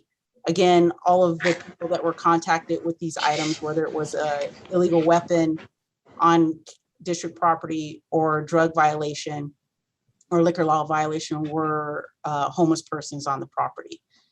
And when you also look at the drug violations, while there was a decrease, that's still a significant number. I also want to make sure that everyone understands that it's not just a small possession of drugs, but it could also be drug paraphernalia, which is used to use those drugs. So it could be either or. And there was a drug violation that was a referral for disciplinary action, and that actually occurred at Gateway, not through the actual college itself of RCC. Next slide, please. Coyle School of the Arts, downtown, we had 2 drug log violations. That again, just outside of the building, which is still district property, which is why it's included. And again, it was homeless persons involved. Next slide, please. Nothing to report in or around RCC Culinary Academy. Next slide. Centennial parking structure, again, the one arson that occurred was actually in the alleyway behind the parking structure, and that was a homeless person attempting to light a small unknown item on fire inside of a tin can. And then there were 2 drug law violations as well in the same alley. Next slide. Box parking structure, no crimes to report. Next slide. The Rubidoux Annex, we have a portable on that campus. We had 2 burglaries within an 8-day period. Some items belonging to the college were actually taken. The second time an officer responded, they were able to recognize where the suspect was entering from, which was through a window, and they were able to fix that issue. So we had no further burglaries after that. And again, that was during the COVID closure. Next slide. Our district offices in Riverside, again, another drug law violation, again, homeless persons around the property. Next slide. District offices at Spruce, we vacated that March 31st, 2019. Of course, I left it on because we still have to count 2018, 2019 in the report, but we had no incidents to report for 2020. Next slide. Instructional Learning Center at Stokoe, no crimes to report. Next slide. And lastly, no hate crimes on 2018, 2019. We did have 1 hate crime reported at Riverside City College in the parking structure. We had a white male student return to his vehicle to find a note that read, white people are a menace to society and are scarier than a pedophile. That student had a sticker on his back window that said Redneck Nation and had a Confederate flag in the background. So the student felt that the note was left to intimidate him due to that sticker on his vehicle, and that is what the report entails. And next slide. And I know that that was quick. I will take any questions that anyone may have. Are there any questions from President Figueroa? Yeah, very quickly. Chief Gates, there was a couple of times that you indicated, although the graphs showed 0 incidents, but yet you indicated on a couple of them that there were some kind of violation, but it's not listed. So how is that possible?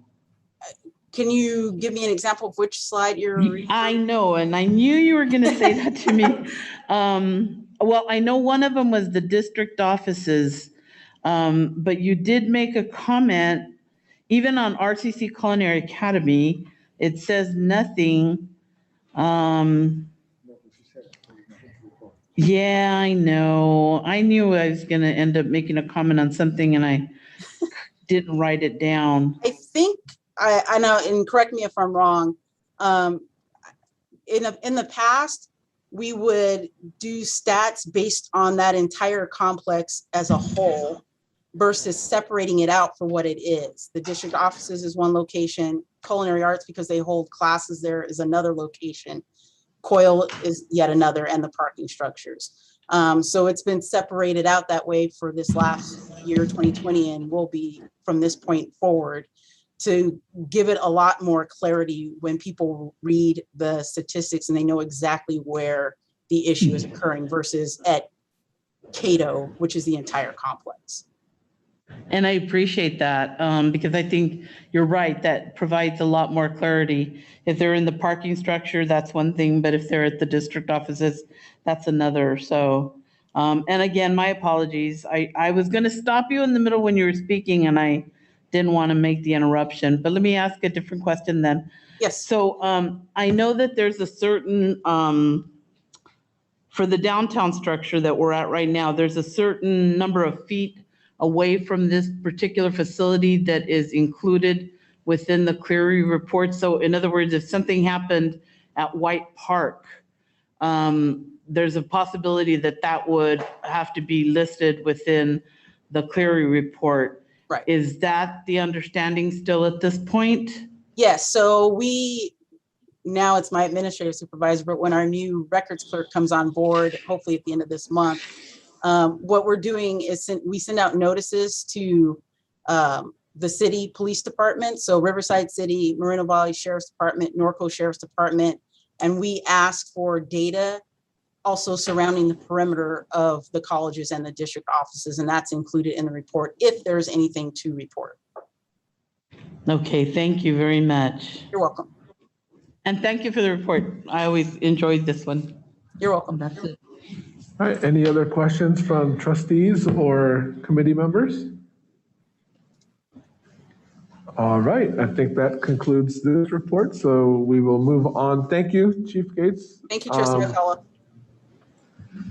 All right, and the next report for the Resources Committee is the public hearing and budget adoption for the 2021-2022 our Riverside Community College District budget. Mr. Brown. Thank you again, Trustee Alcala. As you mentioned, this is the final budget for fiscal year 2021-22. Please, if there are questions in between, just by all means ask them. What I will try to do is concentrate on the major changes over the tentative budget that was presented back in June. Next page. So when we look at the Prop 98 guarantee, again, if you remember where we were last year when we adopted this budget, it was a completely different scenario. The graph on the right shows total Proposition 98 funding. The proposed or the adopted budget by the state this year is $93.7 billion. versus when you look at 1920, it's 79.3 billion, a $14 billion difference over that time period. So things have changed quite a bit during, even during the pandemic. Next page. When we last presented this in June, the proposal on the table was about a 4.05% COLA. That was settled at 5.07, an increase of $74.7 million to bring the total COLA amount to 371.2. Next page. Over the next several pages, you're going to see a number of different items that were included in the tentative, and I'll try to highlight some of the major ones. First on the list, about halfway down, is the full-time faculty hiring at 100 million. For us, that amounts to last week I was attending the ACBO board meeting, and we had the Department of Finance there and got a preliminary look at what our funding is under that program. For us, it's a little over $3 million, and that translates into about 18 positions by itself, based on our total cost of position for new faculty positions. You'll see a different number in the a little bit later in the presentation. That was before I knew what our exact funding was going to be. So now that it's nailed down, then we'll get hard at work at trying to developing an allocation methodology for distribution of new faculty positions. Next is targeted student support services at 74 million. Strong workforce program, 42.4. Adjunct faculty office hours at 10 million. And this is the ongoing side. There's another $90 million of one time. And Dreamer Resource Liaisons at 5.8. All told, about $193 million more than what was shown in the tentative budget. Just a word on the adjunct faculty office hours. That is a program, and the programmatic part of it has not changed. And the funding comes to the districts based on submissions of faculty office hours that are actually produced during the fiscal year. And the districts get half of it. So while we may receive more funding during this next fiscal year, my guess is that we're going to see something pretty close to the same amount as we have, even though there's $100 billion more in the system. One of the things we were talking about with the Chancellor's Office for Advocacy is maybe we should change the provisions so that we're able to utilize more of those funding, that funding source, and get it to the districts. We'll see where that goes. Next page. There was $120 million for retention enrollment strategies. That was reduced by 20 to 100. I mentioned another $90 million of adjunct faculty hours. It's included in here. The California Workforce Development Board Initiative added 20, and LGBTQ plus student support centers is 10. Next page. A couple takeaways on this page. There was dual enrollment for $75 million, and transition back to face-to-face instruction was at 50. Both of those were removed when the final budget was adopted. Similarly, guided pathways implementation is shown at 50. It was 150 at the tentative. So the one-time restricted revenues have decreased by $180 million. Next page. On a very good note, there was $314 million put aside for deferred maintenance instructional equipment at tentative. That has been increased by $197 million to $511 million. Our proportionate share of that is of roughly $14 million, which is a huge boost for our district to take care of both instructional equipment needs as well as our backlog of deferred maintenance needs. Next page. Student housing. The proposal at tentative was about $4 billion for student housing, one-time non-Prop 98 funds over a 3-year period. That was subsequently reduced to $2 billion. Just got word that SB 169, SB and AB 169 is moving its way through the legislature with a expected act on the bill on Friday. What this will do is solidify the regulations associated with it. 50% of the funding is coming to community colleges. It will be used for new construction, as well as to, if there are buildings that qualify, to convert existing buildings into student housing. as well as there is money set aside for feasibility studies and planning. So we are going to hit the ground running on this. We have a number of projects that we want to see partake in this funding cycle, and we're going to be ready to be poised to take advantage of it. Apportionment deferrals, there's still, we mentioned this last time, all the apportionment deferrals have been completely paid off, so we have no cash flow issues coming for this next fiscal year, and no budget issue as well. For pension relief, pretty much the same thing. No changes over the tentative budget. And that's primarily because there was a 2-year provision for pension relief that was adopted with the 2020 Budget Act.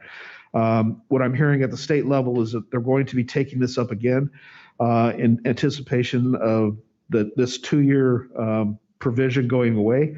I think they've heard us, and as long as there's funding available, I think they're going to try to provide relief to K-12 and community colleges. Next page. So for student financial aid, the budget provides $155 million in ongoing funding to eliminate the age and timeout of high school eligibility requirements for the Cal Grant Entitlement Program.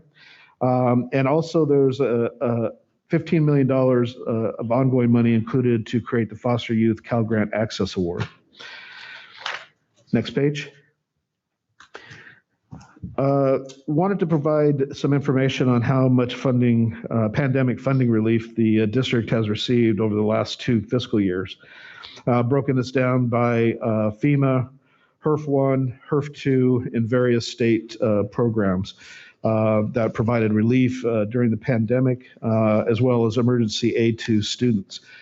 When you go to the next page, you'll see the combined total of those is $149.42 million, which is welcome relief for not only for students specifically and the emergency aid to provided to them during the pandemic, but also to help the district weather the storm of many lost revenue items and many expenses that were incurred as a direct result of the pandemic. A lot of which we're currently paying as we're going through this next cycle of school opening face-to-face and the costs that we're incurring in vaccination mandate enforcement. All told, there's still about $120 million remaining out of that 149, so got a long way to go to spend down the remainder of those funds. Next page. Each year I tell you that the start of the budget year is looking back on where we finished the prior year. And we always start with our base budget and we look at what additions or reductions we have from that base budget. We have a variety of revenue items, 1920 apportionment recalcs due to deficit and under accruals at year end due to the uncertainty of the pandemic. Also had related items associated with the 2021 apportionment estimates. Big increase in indirect costs as a result of the HERF funding that we received from the feds. Number of other items that we identified as being reductions. One is local funding related to student ID cards and moving violations. And also interest income was reduced because of the deferrals, as well as a tanking of the yields at the county treasury. We lost quite a bit of funding related to facility rentals. We had also a reduction in apprenticeship, and that's primarily a result of the pandemic as well. We had the ability to provide $655,000 worth of apprenticeship, and we only provided $364. Plus, we had a carryover of the prior year that we weren't able to utilize as well. Next page. On the expenditure side, you may recall that we implemented quite a few measures going into the 2021 year for budget savings, not knowing what the total impact of the pandemic was going to be and not having certainty as to the amount of federal relief funding. So based on those measures, we were able to realize quite a bit in savings of salaries and benefits, supplies and services, capital outlay, and interfund transfers. All told, We ended the year with a net surplus of almost $20 million, going from a beginning balance of 41.6 to 61.9. Next page. So when we look at the 21-22 budget, some critical assumptions that were made is how we're providing instruction. We've factored in an apportionment deficit based on the advance coming from the state.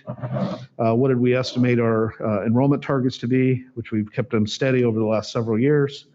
We've included a COLA. We provided for step and column. We've made an estimate of full-time faculty hiring. We've factored in the PERS and STIRS increases, but at the reduced rates. We've factored in adjustments to healthcare, insurance, and we've also taken into consideration the emergency conditions allowance for apportionment that is protecting us on the downwards side of our enrollment reductions. Next page.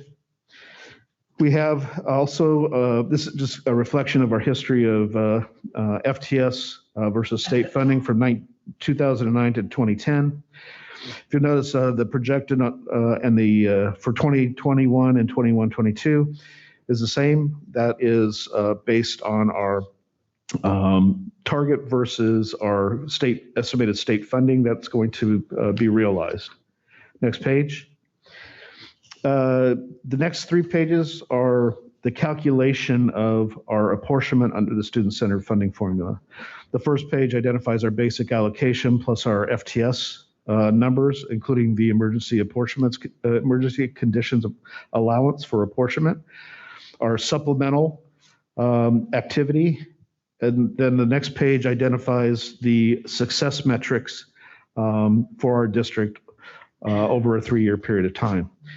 Next page. The final page identifies our estimated total apportionment at $218 million with a 1.03% deficit to derive a total computational revenue of $216 million, which is an increase of 15.7 over the prior year. Most of that is a direct result of the 5.07% COLA plus a 0.5% enrollment growth that was included in the budget. On the revenue side for 21-22, we have the increase in student-centered funding formula, full-time faculty hiring estimate, which again, that's now going to be at $3.03 million as opposed to the 2.76. We are factoring in a reduction to interest income. We think that's going to stay in place, even though we have received all of our funding for apportionment purposes. The yield is so low, we don't believe we're going to receive the full as much interest income as we have in the past. We've included the adjunct faculty office hours money and increased the lottery and some miscellaneous items to reflect a $20.3 million increase to overall base revenue. On the expenditure side, we've included the COLA for full and part-time salaries at 5.07%. We've included the step and column. We did receive an increase, although not as much as we originally expected, for unemployment insurance as a direct result of the pandemic. However, that still is a big number for us at $660,000. We also have the increases to PERS and STIRS, which all told amounts to almost $2 million for a 1-year increase. And we have some decreases to our health insurance programs, a decrease to the PPO plan based on a number of individuals migrating from other plans over to the PPO plan to spread that risk, as well as good results for management of that program over the last several years to build up some very healthy reserves. And you have a slight an increase to HealthNet of 4.5%. That's probably a result of the migration as well. So you have less risk to spread to the number of people that are participating in that program, and basically flat for the Kaiser program. Next page. So the new full-time faculty positions, again, I estimated at the preliminary estimate of based on funding was about 16. New funding is going to be roughly around 18 faculty positions. We have a new chief of staff position that we're putting in place. So we've accounted for that here. We have an increase to contracts, which is primarily related to our funds that we're setting aside to do student housing planning. as well as the 5-year capital construction planning upgrades that we have to do each and every year. We have special revenue programs of about $2 million. That's primarily a result of our indirect cost resulting from HERF funding. We have a reduction to utilities over what we had previously estimated. That is primarily a result of not having folks as much on campus as was originally anticipated. All told, we have base expenditure increases of ongoing expenditures of about $15.3 million. Next page. We're expecting to have about $3.6 million of one-time indirect cost reimbursement. Next page. And then we also have a variety of items that are going in and out. We have budget savings reductions from previous years. We're reversing that. We had a shift of 2018 FTS. That's slowly going down. Same thing with our budget savings allocation. And we have an increase to our indirect cost expenditure line item. The big item here is set aside for future operating costs. In accordance with our budget allocation model, we will be allocating the amounts attributable to the colleges once they have submitted their plans for use of those funds into the next fiscal year. And that will be taken up by District Budget Advisory Council, I believe, at the next meeting so that we can get that distributed. So when everything is said and done, we're looking at about $46 million in comparison to our $61 million beginning balance to arrive at a 5% ending balance for $15 million. Page.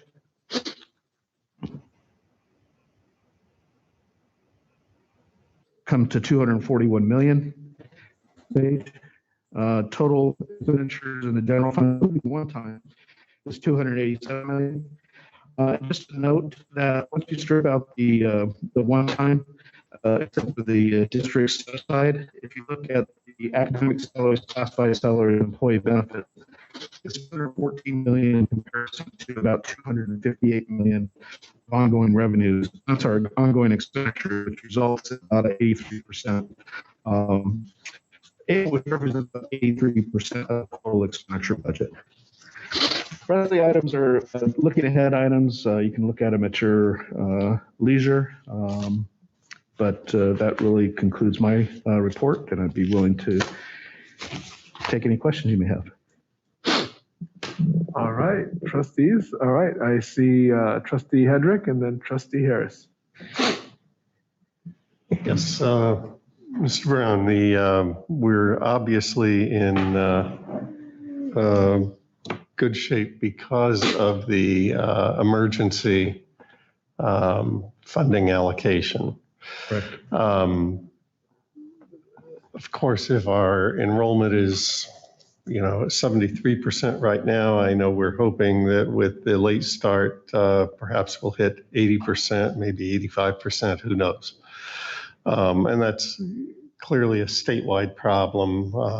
I was speaking with some colleagues and discovering other colleges that are in a very similar situation. But that said, do you have any reason to believe that the emergency funding accommodation will continue into the 22-23 year? And if not, then I assume you would bring us a budget that would accommodate the reductions that would be necessary. Yeah, a lot of things going on with that area. One of the issues that we continually bring up to the Chancellor's Office and the Department of Finance is how are we going to deal with the statewide decline in enrollment, and what if we don't have a bounce back? One of the tools in their stable is still the emergency conditions allowance to ride it out another year and see if things bounce back. I think that's probably more likely now than it was in May or June because of the rise of the Delta variant and some of the other variants that may come along. Because of the uncertainty that's surrounding instruction and the pandemic. I think that's probably, if I had to guess or bet, I'd probably lay money that that's probably where it's going to end up. But there's also a contributing factor in that Prop 98 is Prop 98, and there are revenues totaling 40% of the budget that are going to be allocated, and our proportionate share is going to be 10.93%.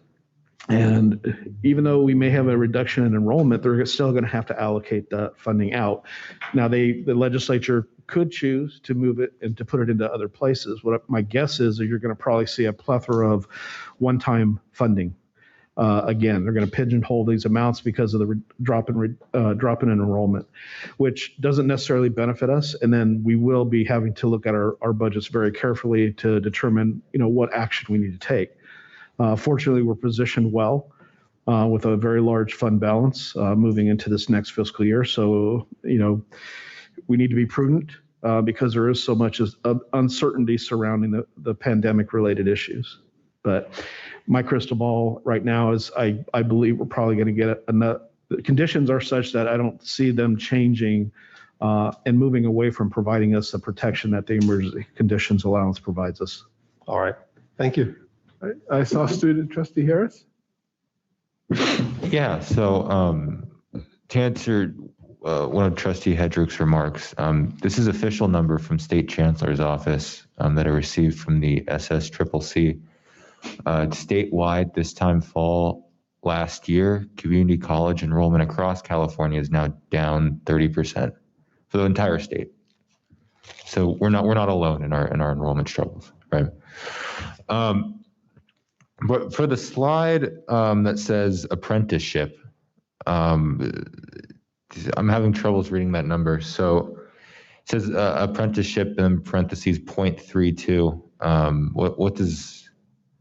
What does that mean exactly? Hang on one sec. Let me get to it.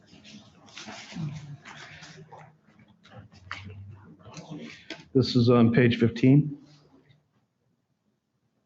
You're talking about the 2021. Now keep going. Back. One more. Right there. You're talking about that number? Yeah. Yeah, what do these numbers represent? It's because the adopted budget is so that's the percentage of the budget that. No, those are millions. They're in millions of dollars. So okay. That's $470,000 reduction to our base. So in other words, we had budgeted $655,000 of 2021 revenues for apprenticeship and another $176,000 of carryover. But we didn't realize that amount. And so the adjustment between that number and what we realized is $470,000. That's why you see a reduction to our base. Oh, it's adjustment. Oh, this is okay. Okay, I get it. Yeah, no problem. Thank you. All right, President Figueroa. Thank you. So, as has just been indicated, it looks like we'll probably be okay for the rest of the year in order to make up for the losses in reference to the pandemic because of the emergency money. However, one of the things I think that the community expects from this institution, especially from its leadership, especially the academic minds that we have, is that the one thing that has come across in numerous articles across the nation is that the pandemic has basically now changed people's minds about how they approach even, their education, their next job, what job they're going to take. All of that has, kind of created an upheaval in the way people are reacting. And so my thought is, should we not be proactive instead of reactive to what we know is coming? Because as Trustee Hedrick indicated, some of our colleagues in some of the other districts, they're not looking at a 30% enrollment loss. They're looking at over 50% enrollment loss. Some of those colleges are small colleges. And so they're going to even be in more pain because they don't really have the resources that somebody like us has.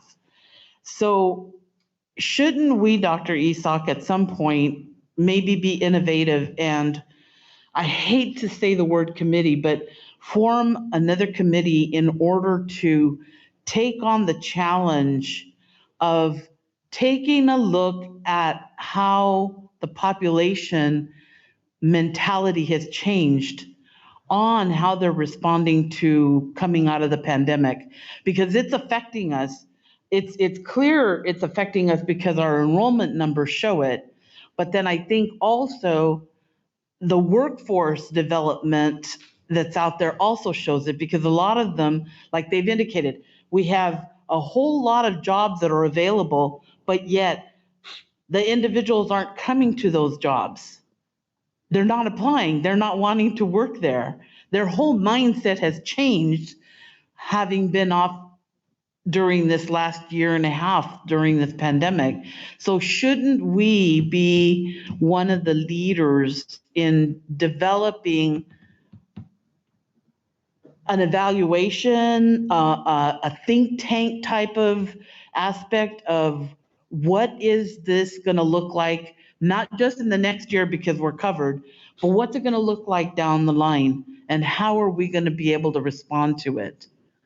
I think if anybody can do it, we can.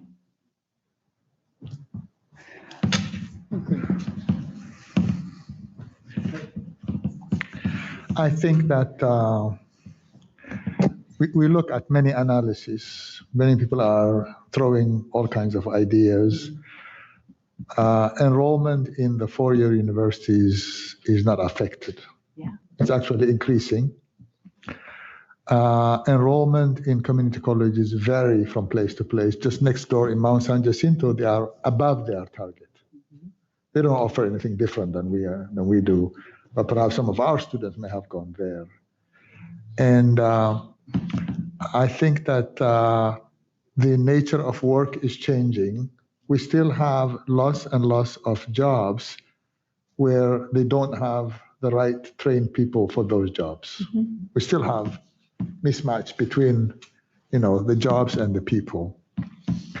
And so I see that we are, collaborating with the upcoming, California Air Resource Board, with every economic development that comes in our areas. We are continuously trying to adjust our offerings to those sectors. And as you saw from the presentation tonight, that you can see that in every of those key sectors where this region has comparative advantage, we are trying very hard to be on the forefront. So I think that we will weather out of this so that we are not just desperately needing for more students. We are looking for students who will be trained so that they are contributing to the economic development of the region also. And do we need to strengthen our industry relationships? Yes. We are participating in the Inland Empire Growth and Opportunity, the IEGO. We are part of the GIA. We are part of any kind of regional, and in some of these organizations, we are already sitting on the boards, trying to not just participate, but also direct it in that sense. So there's a whole lot of things that are ongoing, and we are obviously in the midst of so much that is ongoing that sometimes it's not easy for us to report everything that we are doing in a systematic way. But as these committee meetings have seen over a period of time, we are presenting a lot of data, a lot of initiatives we are taking. Our efforts in the Inland Empire, the IED Technology Center is intended to respond to real community needs of those communities as well. So I assure you that we will be proactive, and but we need to not act spontaneously, but rather deliberately, so that we need to accumulate information. And there is a whole lot of half-baked information that is throwing around during this pandemic period. And I think that we will take our time, and within each of our areas, we will, I mean, another committee might not be the answer, but certainly it will come in various discussions in the direction in which our educational services is going, in the areas in which economic development is going,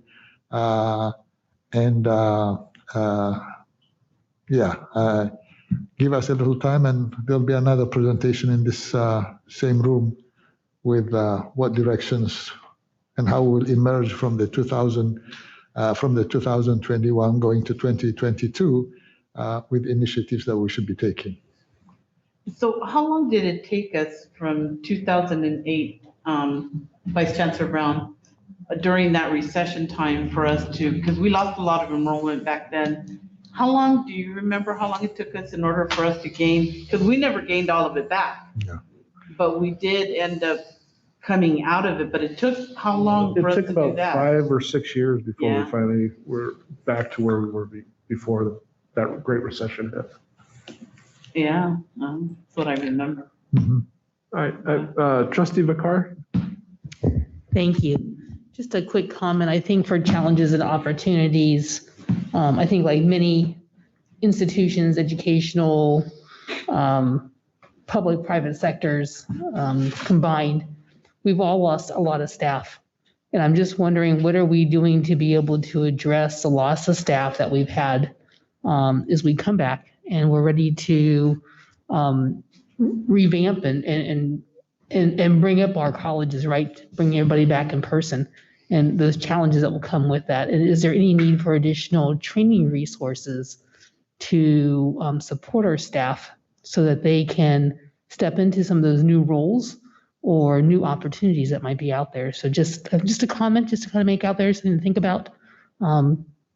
I see those as being both challenges and opportunities for us to be able to recognize that. But I know we've lost a lot of people. I don't know what that report looks like as to how many people we have lost because of the pandemic for a variety of reasons, moving out of state, moving out of the area, having to collapse, not being able to deal with things, loss of lives, loss of health, just a lot of challenges I know out there. But I really do think about what is it take for us to ratchet back up when we do come back, and do we have enough trained people to be able to do that, and what can we do internally? Just a thought. Thank you. I have Student Trustee Harris. I mean, as a millennial with the economy, a lot of my peers, a lot of my friends as well, people who aren't coming back to work and these jobs that are going unfulfilled there are a lot of low-skilled service jobs. And people working these jobs have been working these jobs for years, right? And they thought they get some clout in this service job, but when the pandemic hits, they say you're gone, right? And I think a lot of people feel hurt by their jobs because they dedicated a lot of time to them. And then when the pandemic hits, they're immediately fired, right? And so they're not coming back to these jobs because they've been proven to be unstable in hard times. And some of the great CTE programs that we provide, the jobs don't do that, They're not jobs that do that. They're jobs that keep the employees, right? I think a lot of people, some, not all, mostly, more than restaurants do. But I think there's a lot of pushback by young people on just the nature of the economy right now, and that there's not a lot of job security, I think to address that would show a lot of people that are refusing to be vaccinated, a lot of people that would fill these staff positions, that you're showing that you're in on their economic frustrations, right? I mean, just a comment as a student, like when the district says, we would have claimed this pandemic if we don't live in such a lowly vaccinated community, right? That's just the community at large is going to hear that, and they're going to dig their heels in, right? They're not going to want to be vaccinated. They're going to say, oh, here is this, liberally educated elite telling me what to do. And that's not the intention. We're all motivated by doing the right thing. But it's just the attitude that a lot of people are taking to this. And, as people who study, how to use language and how to apply leadership properly, we should be doing this by positively enforcing, or not enforcing, but positively encouraging people to be vaccinated. Like in Milgram's psychology experiments, we know, people are like, that's never going to work because, good people just don't become Nazis. They don't become concentration camp guards. But he proved a normal living person under the right conditions will succumb to authority in that way.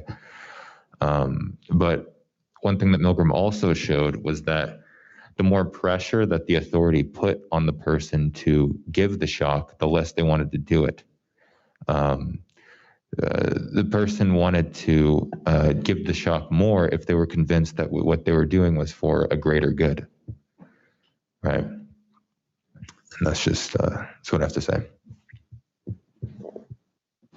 Any other questions, comments from trustees or committee members?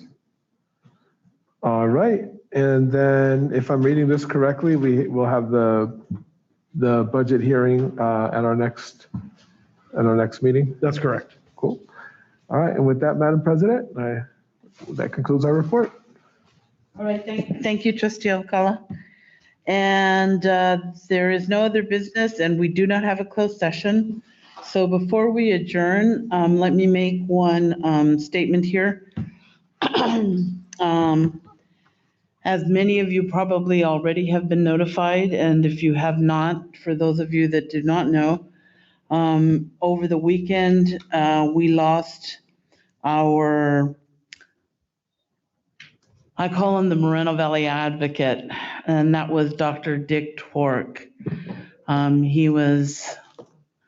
He was there when I first came on board with this district, and he was the lead individual as the person that brought Moreno Valley into existence, basically, as president. And he remained in the community for a great many years, very active within that community and the surrounding community.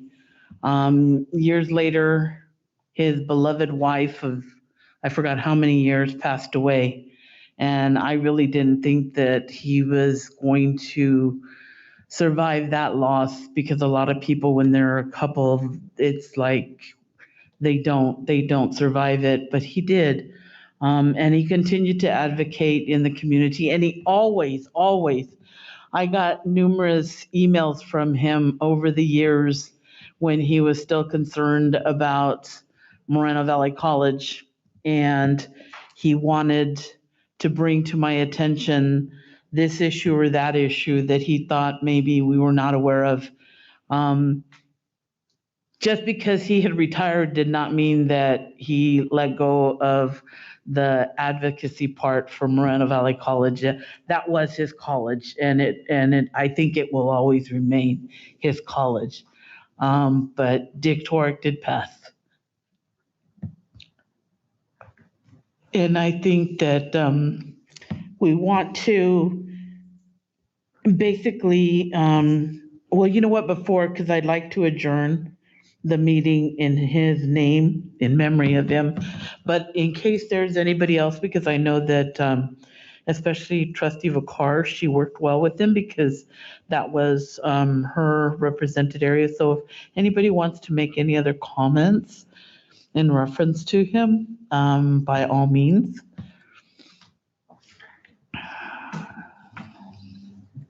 Well, I truly enjoyed working with Dr. Twork. He was a visionary person, understood the community the need to bring health programs to Moreno Valley is a way to get people engaged and to be able to change their life, but at the same time also learn about health and the need for health. Truly had the great opportunity of working with him many, many times in my role as a trustee at the K-12 level. When we brought in, many of our programs are, our high school program, the engagement that came with that, some of the white papers that he wrote. I truly think about the reflection and the work that went into talking about vision and how you change an entire area, right? An area that didn't have a college. And what does that look like? And, thinking about the buildings and the building plans that went into it and just how that earth was going to change and become a place where people could study and better themselves. And I'm so grateful to him and his family, his daughter and granddaughter, who I know got to spend the last few years with him very closely. He loved them all dearly. I think that was his lifeline. I think after his wife passed, and and we would see him at many different community events in both Moreno Valley as well as here in Riverside. Strong supporter of the Riverside Area Rape Crisis Center. Truly a good human being, and truly Moreno Valley, the community of Moreno Valley and our college district was well represented by him in his care. Thank you. Yes, definitely. Thank you. Anybody else? Oh, Dr. Isak. Yeah, it's a very sad moment to reflect on people that you've learned to work with, to enjoy their contributions, and who have made an impact in one's life. So I remember Dick Torek when Sal Rotella brought him to Eritrea, where I was a university president, to help in helping me build health sciences in a university that was being rebuilt from the ashes of the war in 1997. That's my first encounter of him. And then lo and behold, when I decided to come to the United States, I was working as a visiting professor in State University of New York at Stony Brook. And Sal convinced me that I should come and help build health sciences in Moreno Valley College. And Dick Torek was in my final interview. And we talked, he's a health scientist and so am I. And we spent some time talking about our vision for the Moreno Valley College. Unfortunately, he did not, he's the first president for the campus, by the way. And he did not last long for health reasons. He had to quit his job, but we remain friends. And I recall clearly that the day his wife passed, I was traveling to my sister in San Diego, and I was somewhere past Temecula when Sal called me, and he says, "Where are you?" And I told him where I was driving, and he said I should return back and go to Dick Torek because his wife had just passed and he was there all by himself. And a very generous person, and very loyal and committed to the community, but certainly to Moreno Valley College. I think Moreno Valley College is part and parcel of him. And I have very strong and fond memories of him, and he will be dearly missed. And I'm sure that when the time comes, we will have a proper memorial for him in the college that he loved most. Thank you. Anybody else? All right. So with that being said, and knowing the value that he placed in this organization, in this district, and this community, I'd like to adjourn this meeting in the memory of Dr. Dick Torek, Moreno Valley College president, forever.